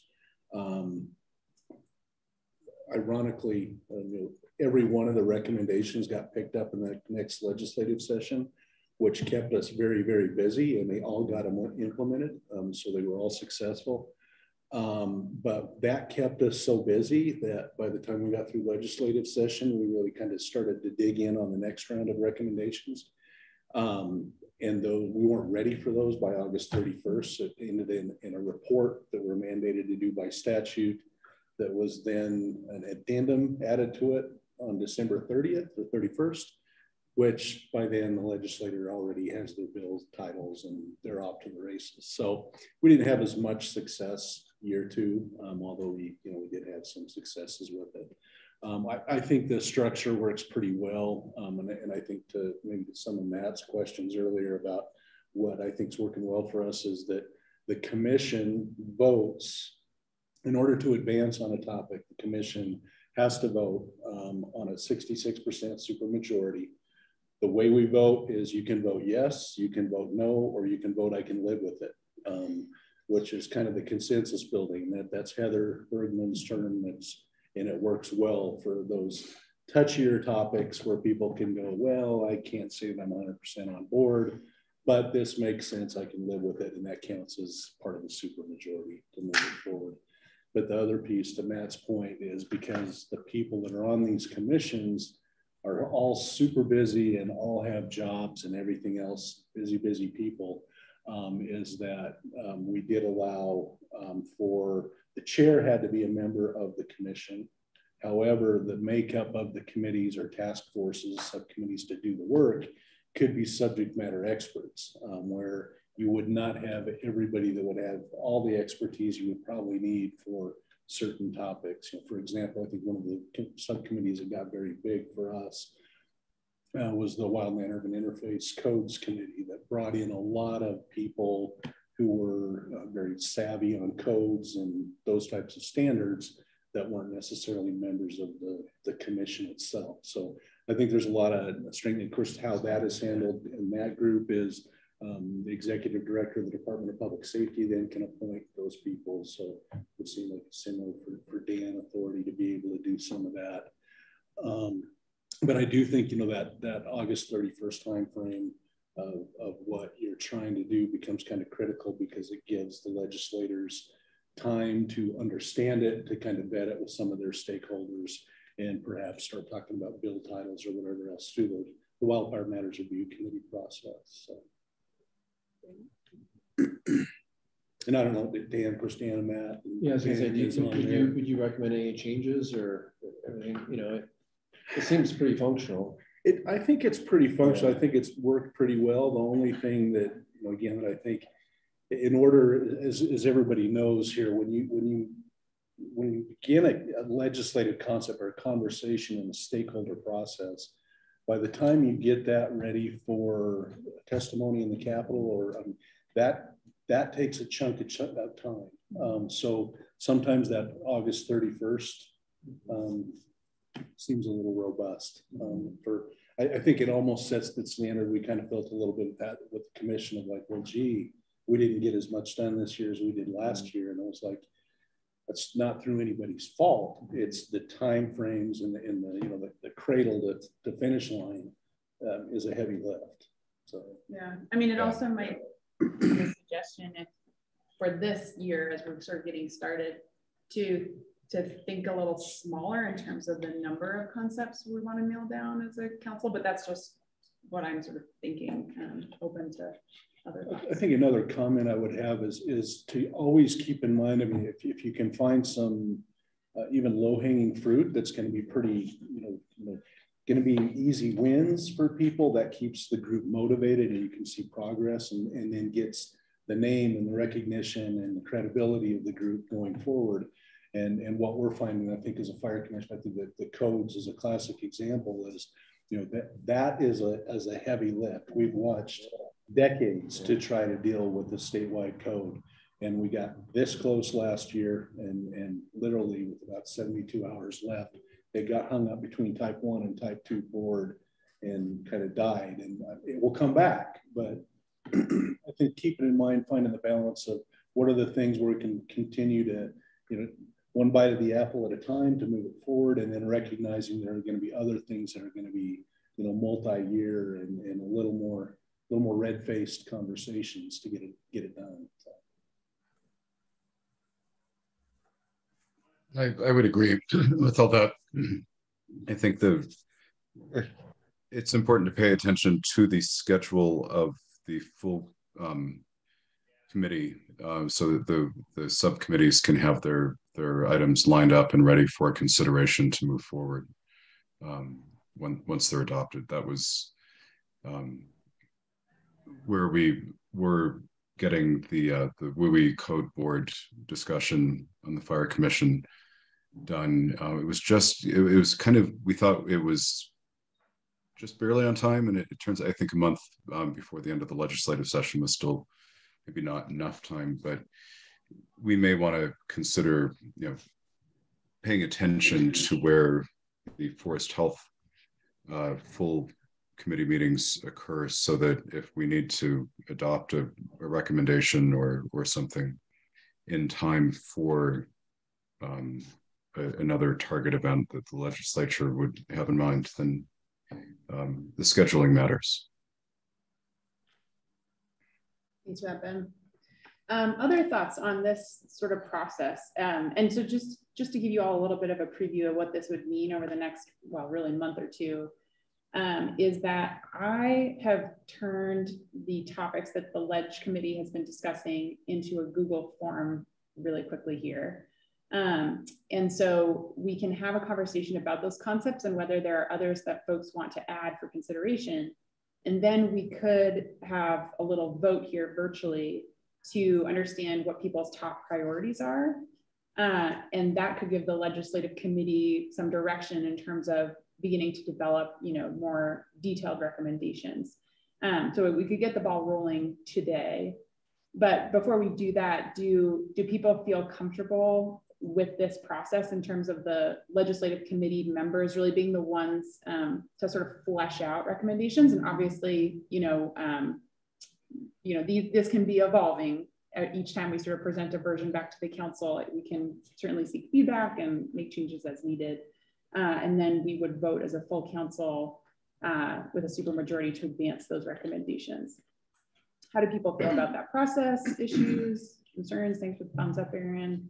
Angela, I might just, one thing to think about is how the other subcommittees can recommend to the legislative subcommittee ideas.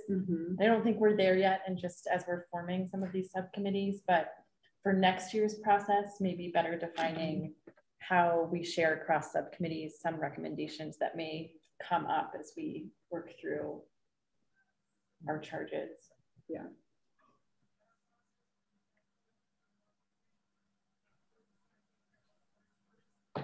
Angela, a couple other comments kind of to that. What I think worked well for the Fire Commission too is you know, every year we get together, one of the meetings, and we say what are the priorities. You know? So like the first year we met, we ranked.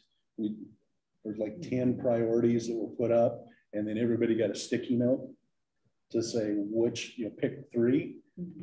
And so that became the priority, and then subcommittees were established to work on that. So you kind of had some sideboard on things to move it forward.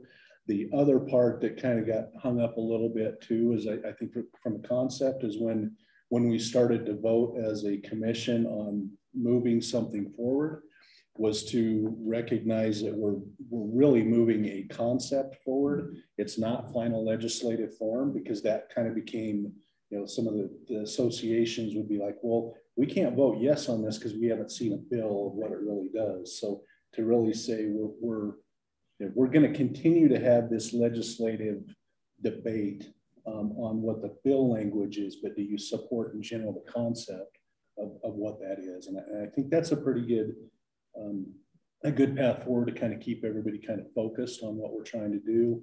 And then, yeah, that's probably enough said for that. Yeah, go ahead, Samantha. Thanks, Angela. Yeah, and to that point too, I mean, how baked should these recommendations be by the time we present them to the Wildfire Matters Review Committee? Like, could it be as generic as we need to find funding for workforce, or should it be tied to a specific piece of legislation already, or where should we be by the end of the summer? So that's an excellent question that I'm going to ask the LCS staff at 3 today, or at 2 today when we have our call, because I have the same question. Because last year, and I mean, everybody who's been through this before has seen, you know, sometimes the interim committee bills are, I mean, they're always very fleshed out by the time that they vote on them. So by the end of September in our case, but it's a bit of an evolution, you know, to get to that point. But then at the same time, I've seen bills change drastically during the ledge session. Not that we should be counting on that, but it's all to say that it's not final until the bill is signed. You know, as we all know very well. Yeah, and I'll just add, the more detail, the better. I mean, when I was a legislator, I could go to legal staff and say, you know, hey, these are the concepts I'm working on. And they would say, well, tell me more. You know, what do you really want to do with this or that? So, you know, it's you could start with it like this, but we really have to narrow down pretty quickly on what we want to achieve. Yeah. I'm sorry for taking it, but I'm just thinking other things that come to my mind that can be pitfalls that I think everybody on this call needs to understand is that some of us on this group work for the executive branch. So there are certain things that if it's not in the in line with what the administration is really wanting to do, we have to remain silent on. I know a lot of times with like fire commission, different things, that there would be things that the group would say, well, why didn't you guys carry that ball? And it's like, well, sometimes we have to rely on the stakeholder groups to carry that forward, because it just, and that's not a, I mean, that's just reality with working in the administration. So. Yeah, and just to add on top of that, for just so everyone knows, for departments in the state, we're supposed to get our legislative recommendations to the governor's office by the 15th of July. And that kind of starts an internal discussion. So, Yeah, and that's separate from this, really. Mm-hmm.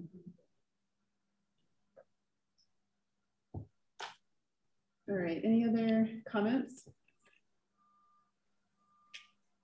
So if I'm not hearing any opposition to this process, do we want to advance a vote? Yeah, let's have a vote to make sure we're at least all on the same page, that let's move forward with this framework that's modeled after the Colorado Fire Commission.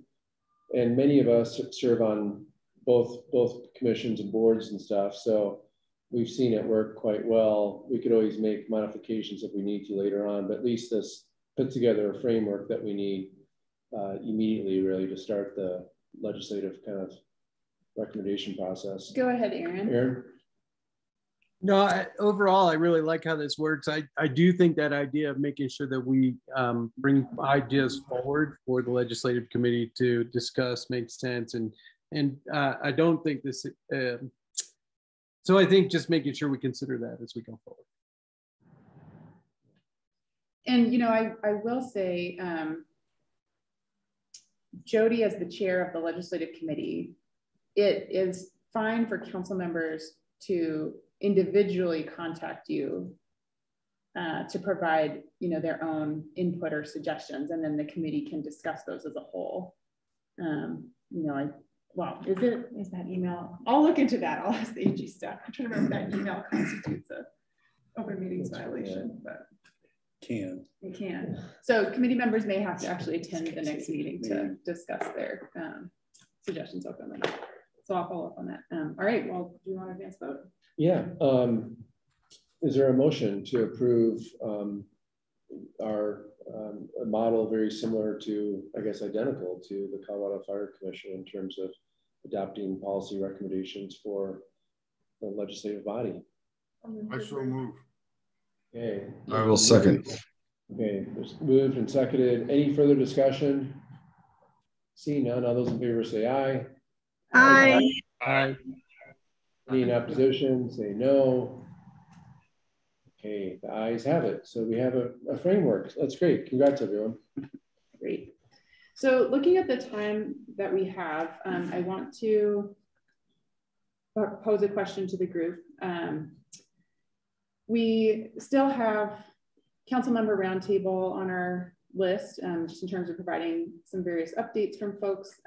We do, I believe, have one public commenter here today to provide an update on the collaborative network before we adjourn at 2.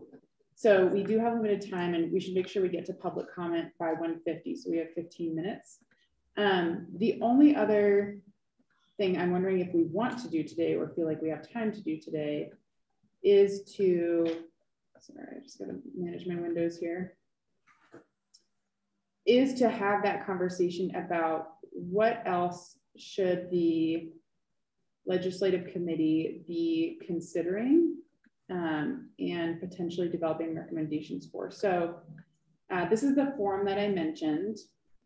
In terms of ledge concepts that the legislative committee has been investigating and that Jody summarized earlier today, we have workforce development sort of from a training perspective. So, you know, this conversations about CYCA and, you know, the corrections crews with our Department of Corrections. Again, this issue that U.S. Forest Service and potentially private companies are struggling to hire. We've had conversations around supporting more forestry education, community college opportunities, conversations around good neighbor authority investments and potentially more consistent investments there. We've had conversations about the Colorado State Forest Service nursery, as well as leveraging local mitigation project funds, which is something one of the bills that passed this last year is going to help with, but it's certainly still a conversation. So I want to see, do we want to have a conversation about what other potential very broad legislative concepts people want to discuss for this summer? Or do we feel like we don't have time for that in these 15 minutes? Let's see if anyone has any concepts they want to bring up quickly. I mean, for me too, you don't, to Mike's point earlier on thinking of kind of low hanging fruit. Sometimes, like when I was a legislator, every year I worked on numerous pieces of forest health and fire mitigation and you name it. but every year I also had a resolution or a proclamation, and it was always a House and Senate, so a joint House and Senate proclamation. And quite often it was like, you know, hey, we as a legislative body, you know, support long-term forest health stewardship contracts. We think there should be 10-year long stewardship contracts, for example, in Colorado, or, you know, statements like policy statements more or less that don't necessarily need to be tied to bills, but then, you know, for Molly Pitts and folks that work in the timber industry can say, you know, hey, the state of Colorado believes that, you know, we whatever, it could be tied to workforce needs too, you know, but these are, you know, value statements that I think can be beneficial at times and be quite easy to get done. So. And so what are these called? They're called like joint House Senate resolutions, proclamations, stuff like that. So any others, it sounds like people might be willing to chime in here. What's missing from this list that we've talked about or that people feel like are priorities? Mark, go ahead. Yes, from the timber industry side of things, the real important thing in any of the things that you do here is not an individual contract, or it's the consistency of your program.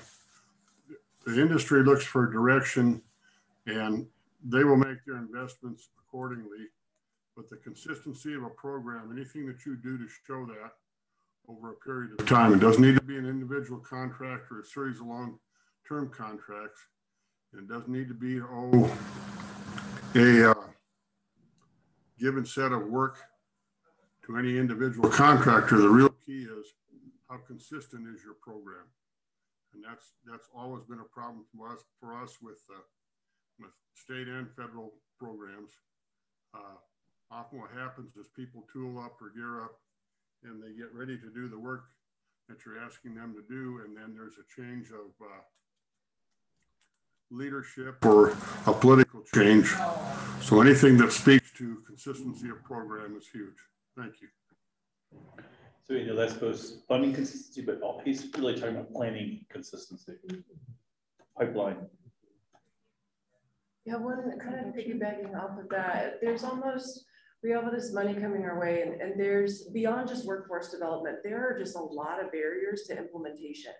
Just that might be too broad of a category, but I feel like there are so many other barriers to getting the work done at the scale we need. And so, yeah. And can you be more specific? Yeah, I think it gets to all of those things. It's like the planning, like the pipeline of projects, but also just the practical sense of like the landscapes are tough to work on. So there's just like topography or social license or both? All everything. So it's like almost thinking about there's just so many barriers to actually getting the work done. Again, it might be too broad, but I just don't see that captured in this list, like some of those more practical barriers. Is there a way, what would potential legislation look like that might help address some of those? I don't know. So we might not be there yet this year, but something to focus on for next year, maybe. Yeah, I don't know. Others may have specific thoughts about it. Yeah, Christy's got a hand, but I have a comment. Christy and Amy. Yeah, Christy, go ahead. So I would like to see something that provides more incentives for private industry. I think that private industry is key for immediate type of mitigations, you know, particularly logging and grazing, and partially because, you know, we in the grazing industry, we're able to pivot fairly quickly. So we can respond so quickly to, you know, to local issues here. So, and what would that legislation look like? I have no idea, but I do remember in one of our first meetings when somebody was going over the bills that didn't pass last year, there was one that made perfect sense in my opinion, but it didn't pass. And I questioned why it didn't. and it just didn't have enough, for whatever reason, it didn't make it through. But I would like to see more incentives for private industry, because I think they can be more nimble. Great, Amy, and then Julie. I was just gonna piggyback maybe on some of the first conversations of, you know, one of the biggest barriers I hear on the West Slope is the lack of capacity in the planning and project management side of things. And I'll just give one quick example of, you know, in the Meeker and Rangeley area, there's been a local stakeholder initiative called the White River Integrated Water Management Plan. They have sort of developed their 2 priority projects. One is a hydrology study, and the other is a fuels treatment at the headwaters of the White River, which I think is just an incredible acknowledgement of some of the social license that's there. And they're really struggling to get the wheels spinning, because what they need is kind of a local planner to keep the kind of the cat herding and the project moving. I don't know if that's a legislative recommendation yet, or whether there's some sort of, you know, nested in the workforce development conversations, how to get, you know, just the people on the ground to keep these projects moving. So similar, what last year we were successful getting 4 FTE for regional folks to help with the Colorado Water Plan implementation. These are people living in Meeker or Rangeley or wherever, you know. So you're saying something similar to that, or technical expertise. So. Yeah, I mean, you sound like a real West Sloper now. Yeah, too. small utilities don't have a, you know, a Christina, or, you know, they don't, conservation districts have 1 volunteer position to get things done. Totally. There just aren't enough people.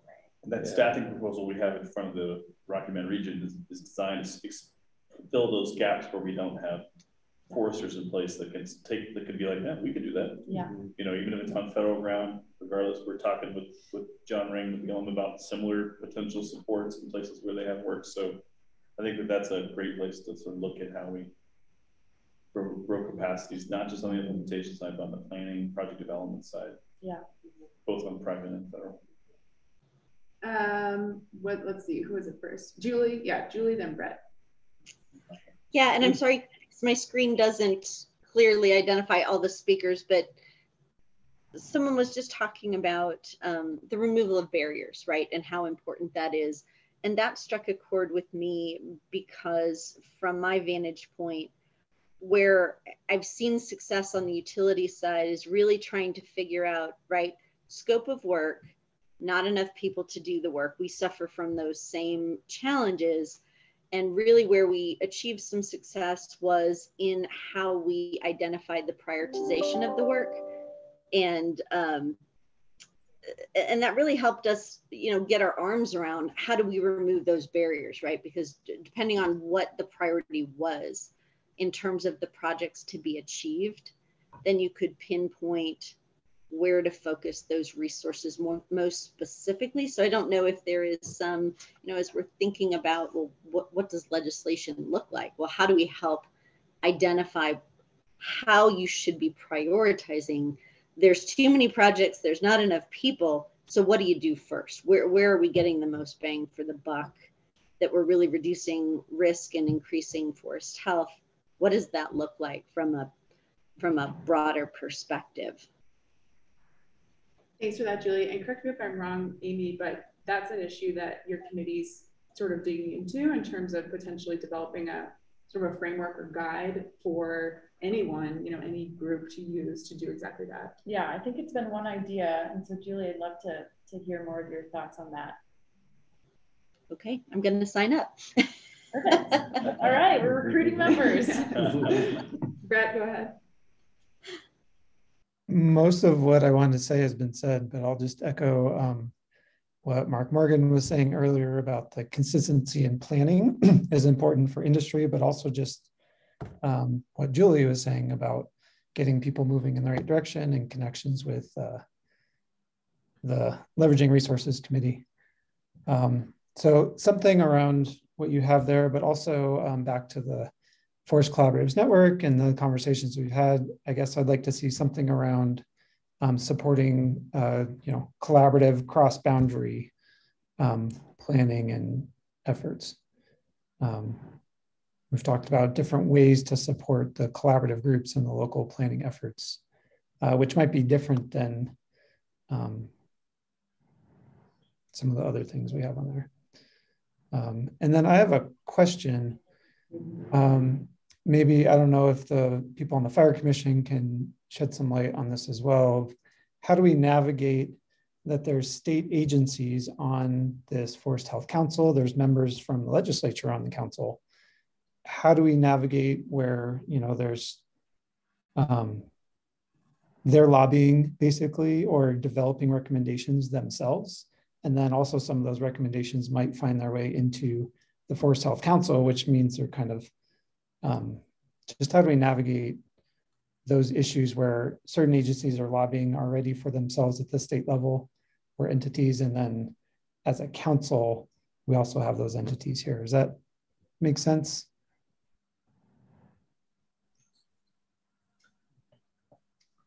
What I would say, I think that does make sense. My view is that we are simply going to help, whether it's, you know, the legislators who are members of the Wildfire Matters Review Committee, their presence, their interaction with this group, whether it's like double dipping or not, it will simply help them craft better discussions and recommendations coming out of that committee as well. I don't see it as a conflict so much as a outreach.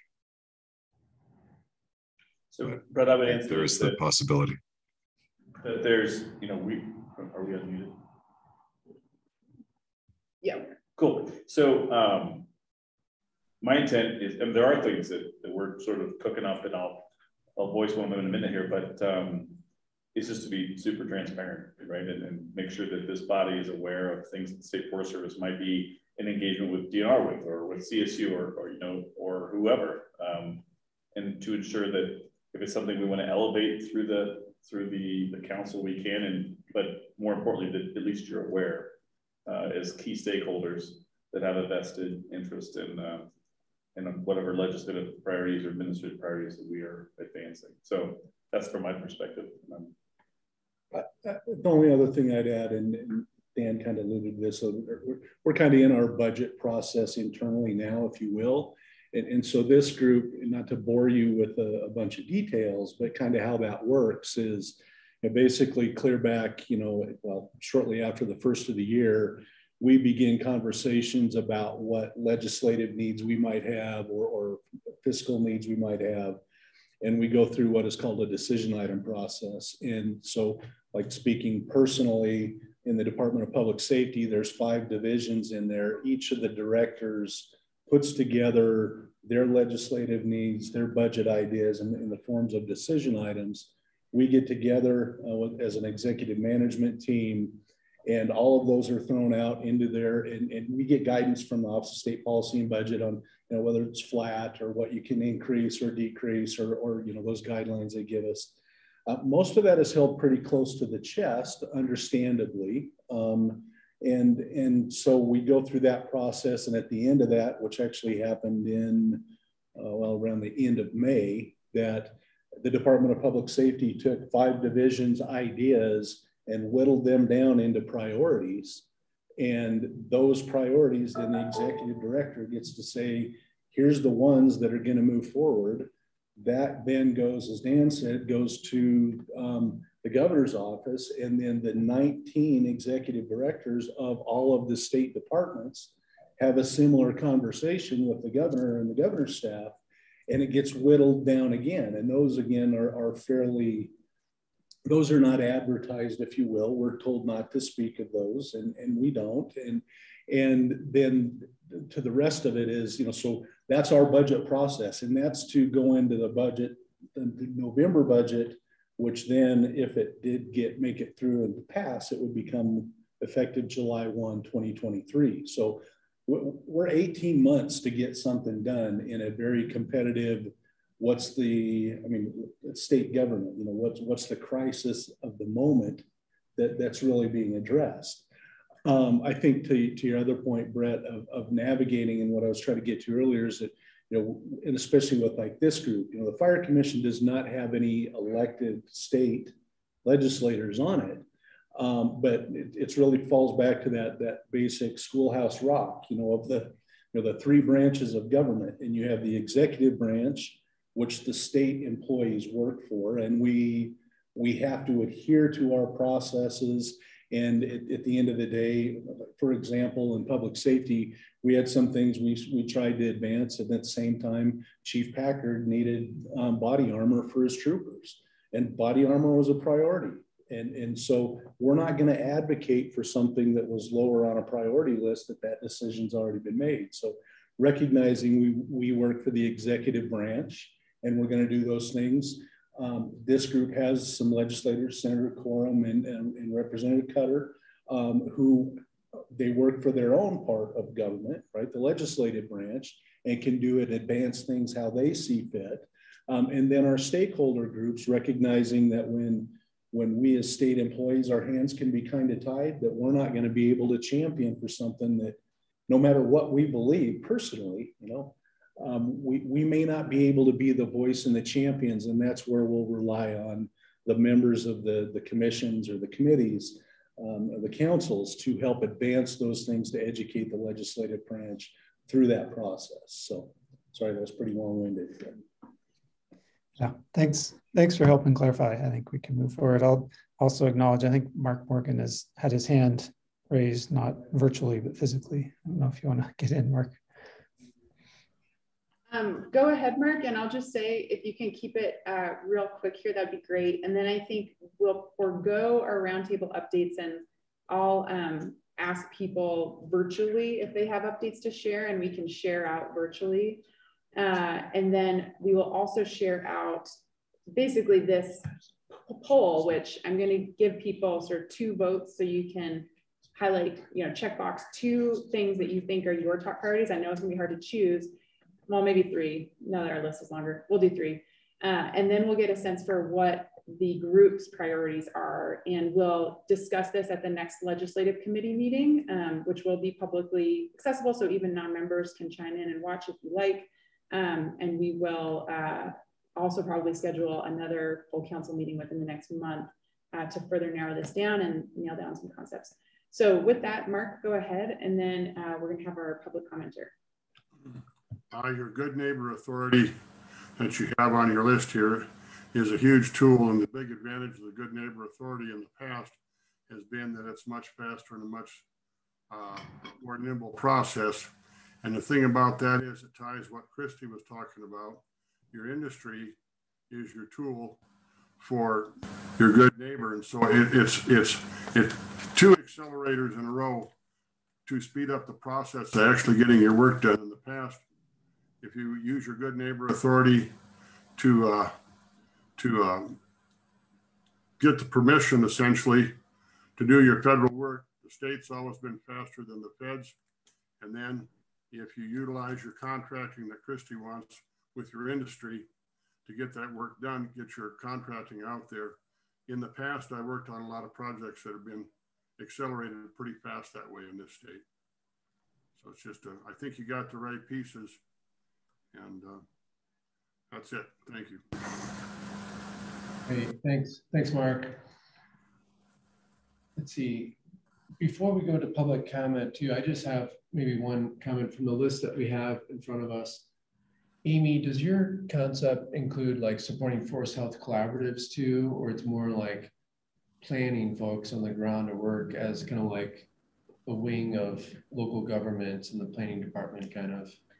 Yeah, I think it's maybe more the latter of once you have an idea that has some community acceptance, and we've identified some strategic areas to focus on, there's not the staffing on the grounds that can keep the NEPA process running or keep the community conversations going or make sure we set up the contractors and do some of that on the grounds legwork. I think is some of the barriers that I've heard just related to my comment. I totally agree. I think it is on the agency side. I mean, I think the collaboratives help, but it takes like the person to check that box, like on the federal or state regulation side.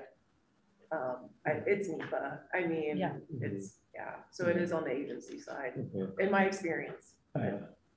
And then I would just make a pitch, because I didn't necessarily see it singled out on the list, but supporting forest health collaboratives.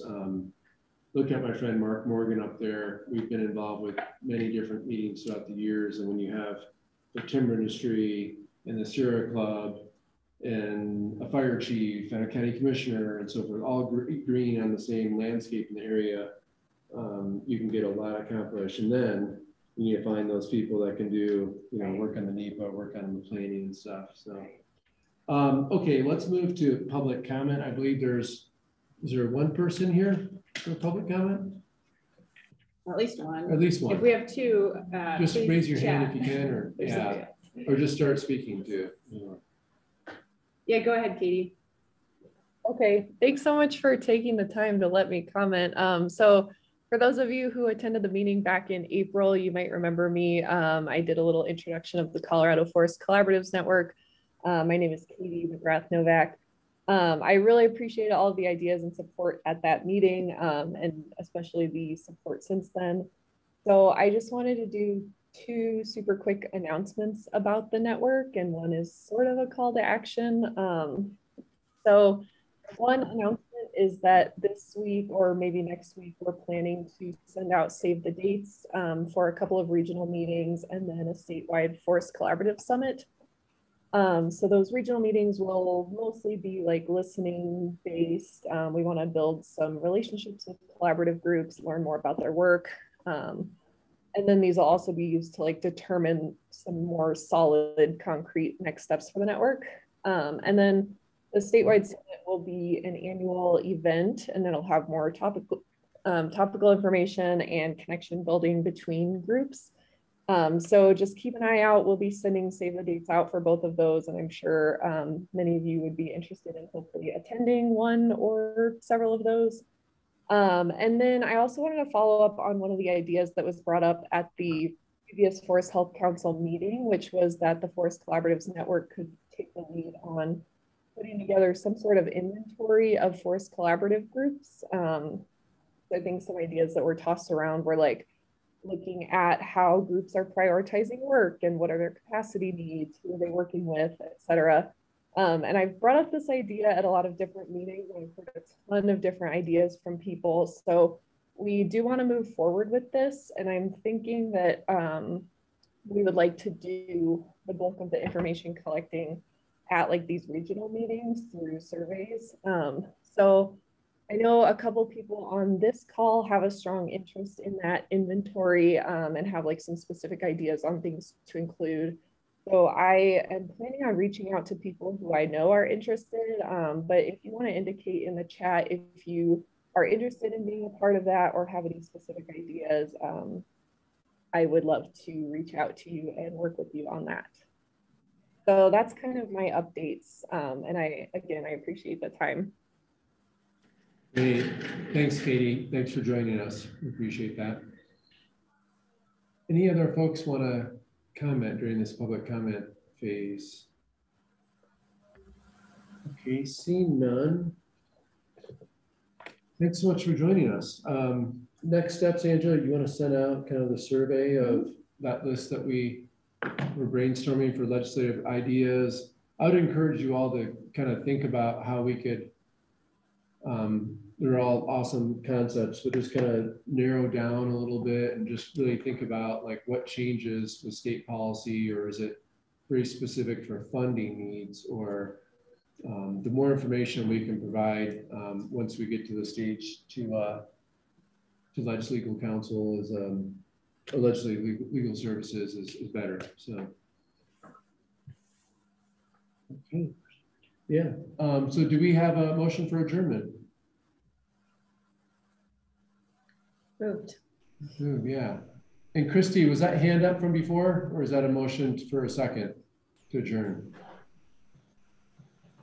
Okay. No, actually, I had just had a quick question on this list. If we were like taking a vote right now on this list, or is this list something that we're going to get back to?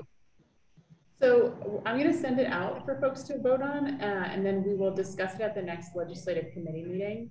I think that probably makes the most sense, but if people feel differently about that, please send me an email or give me a call and we can talk through the process. And are you taking any ads to the list? Yes, we can take additions, yeah. And I think, we'll have to talk about how many we want the ledge committee to actually work on and sort of dive deeper on to develop ledge concepts. But we're really gonna have to narrow it down to like probably like 5. So just keep that in mind, folks. So if you have other ideas, send them my way. Great, awesome. So we have a motion, and was there a second? I'll second. There's a second to adjourn. All those in favor of adjourning, say aye. Aye. Aye. Any opposed? Say no. Okay, we will adjourn. Thanks so much for joining, everyone. Look forward to seeing you all at the next meeting. Okay. Thanks. Thank you. Thanks, guys. Thank you.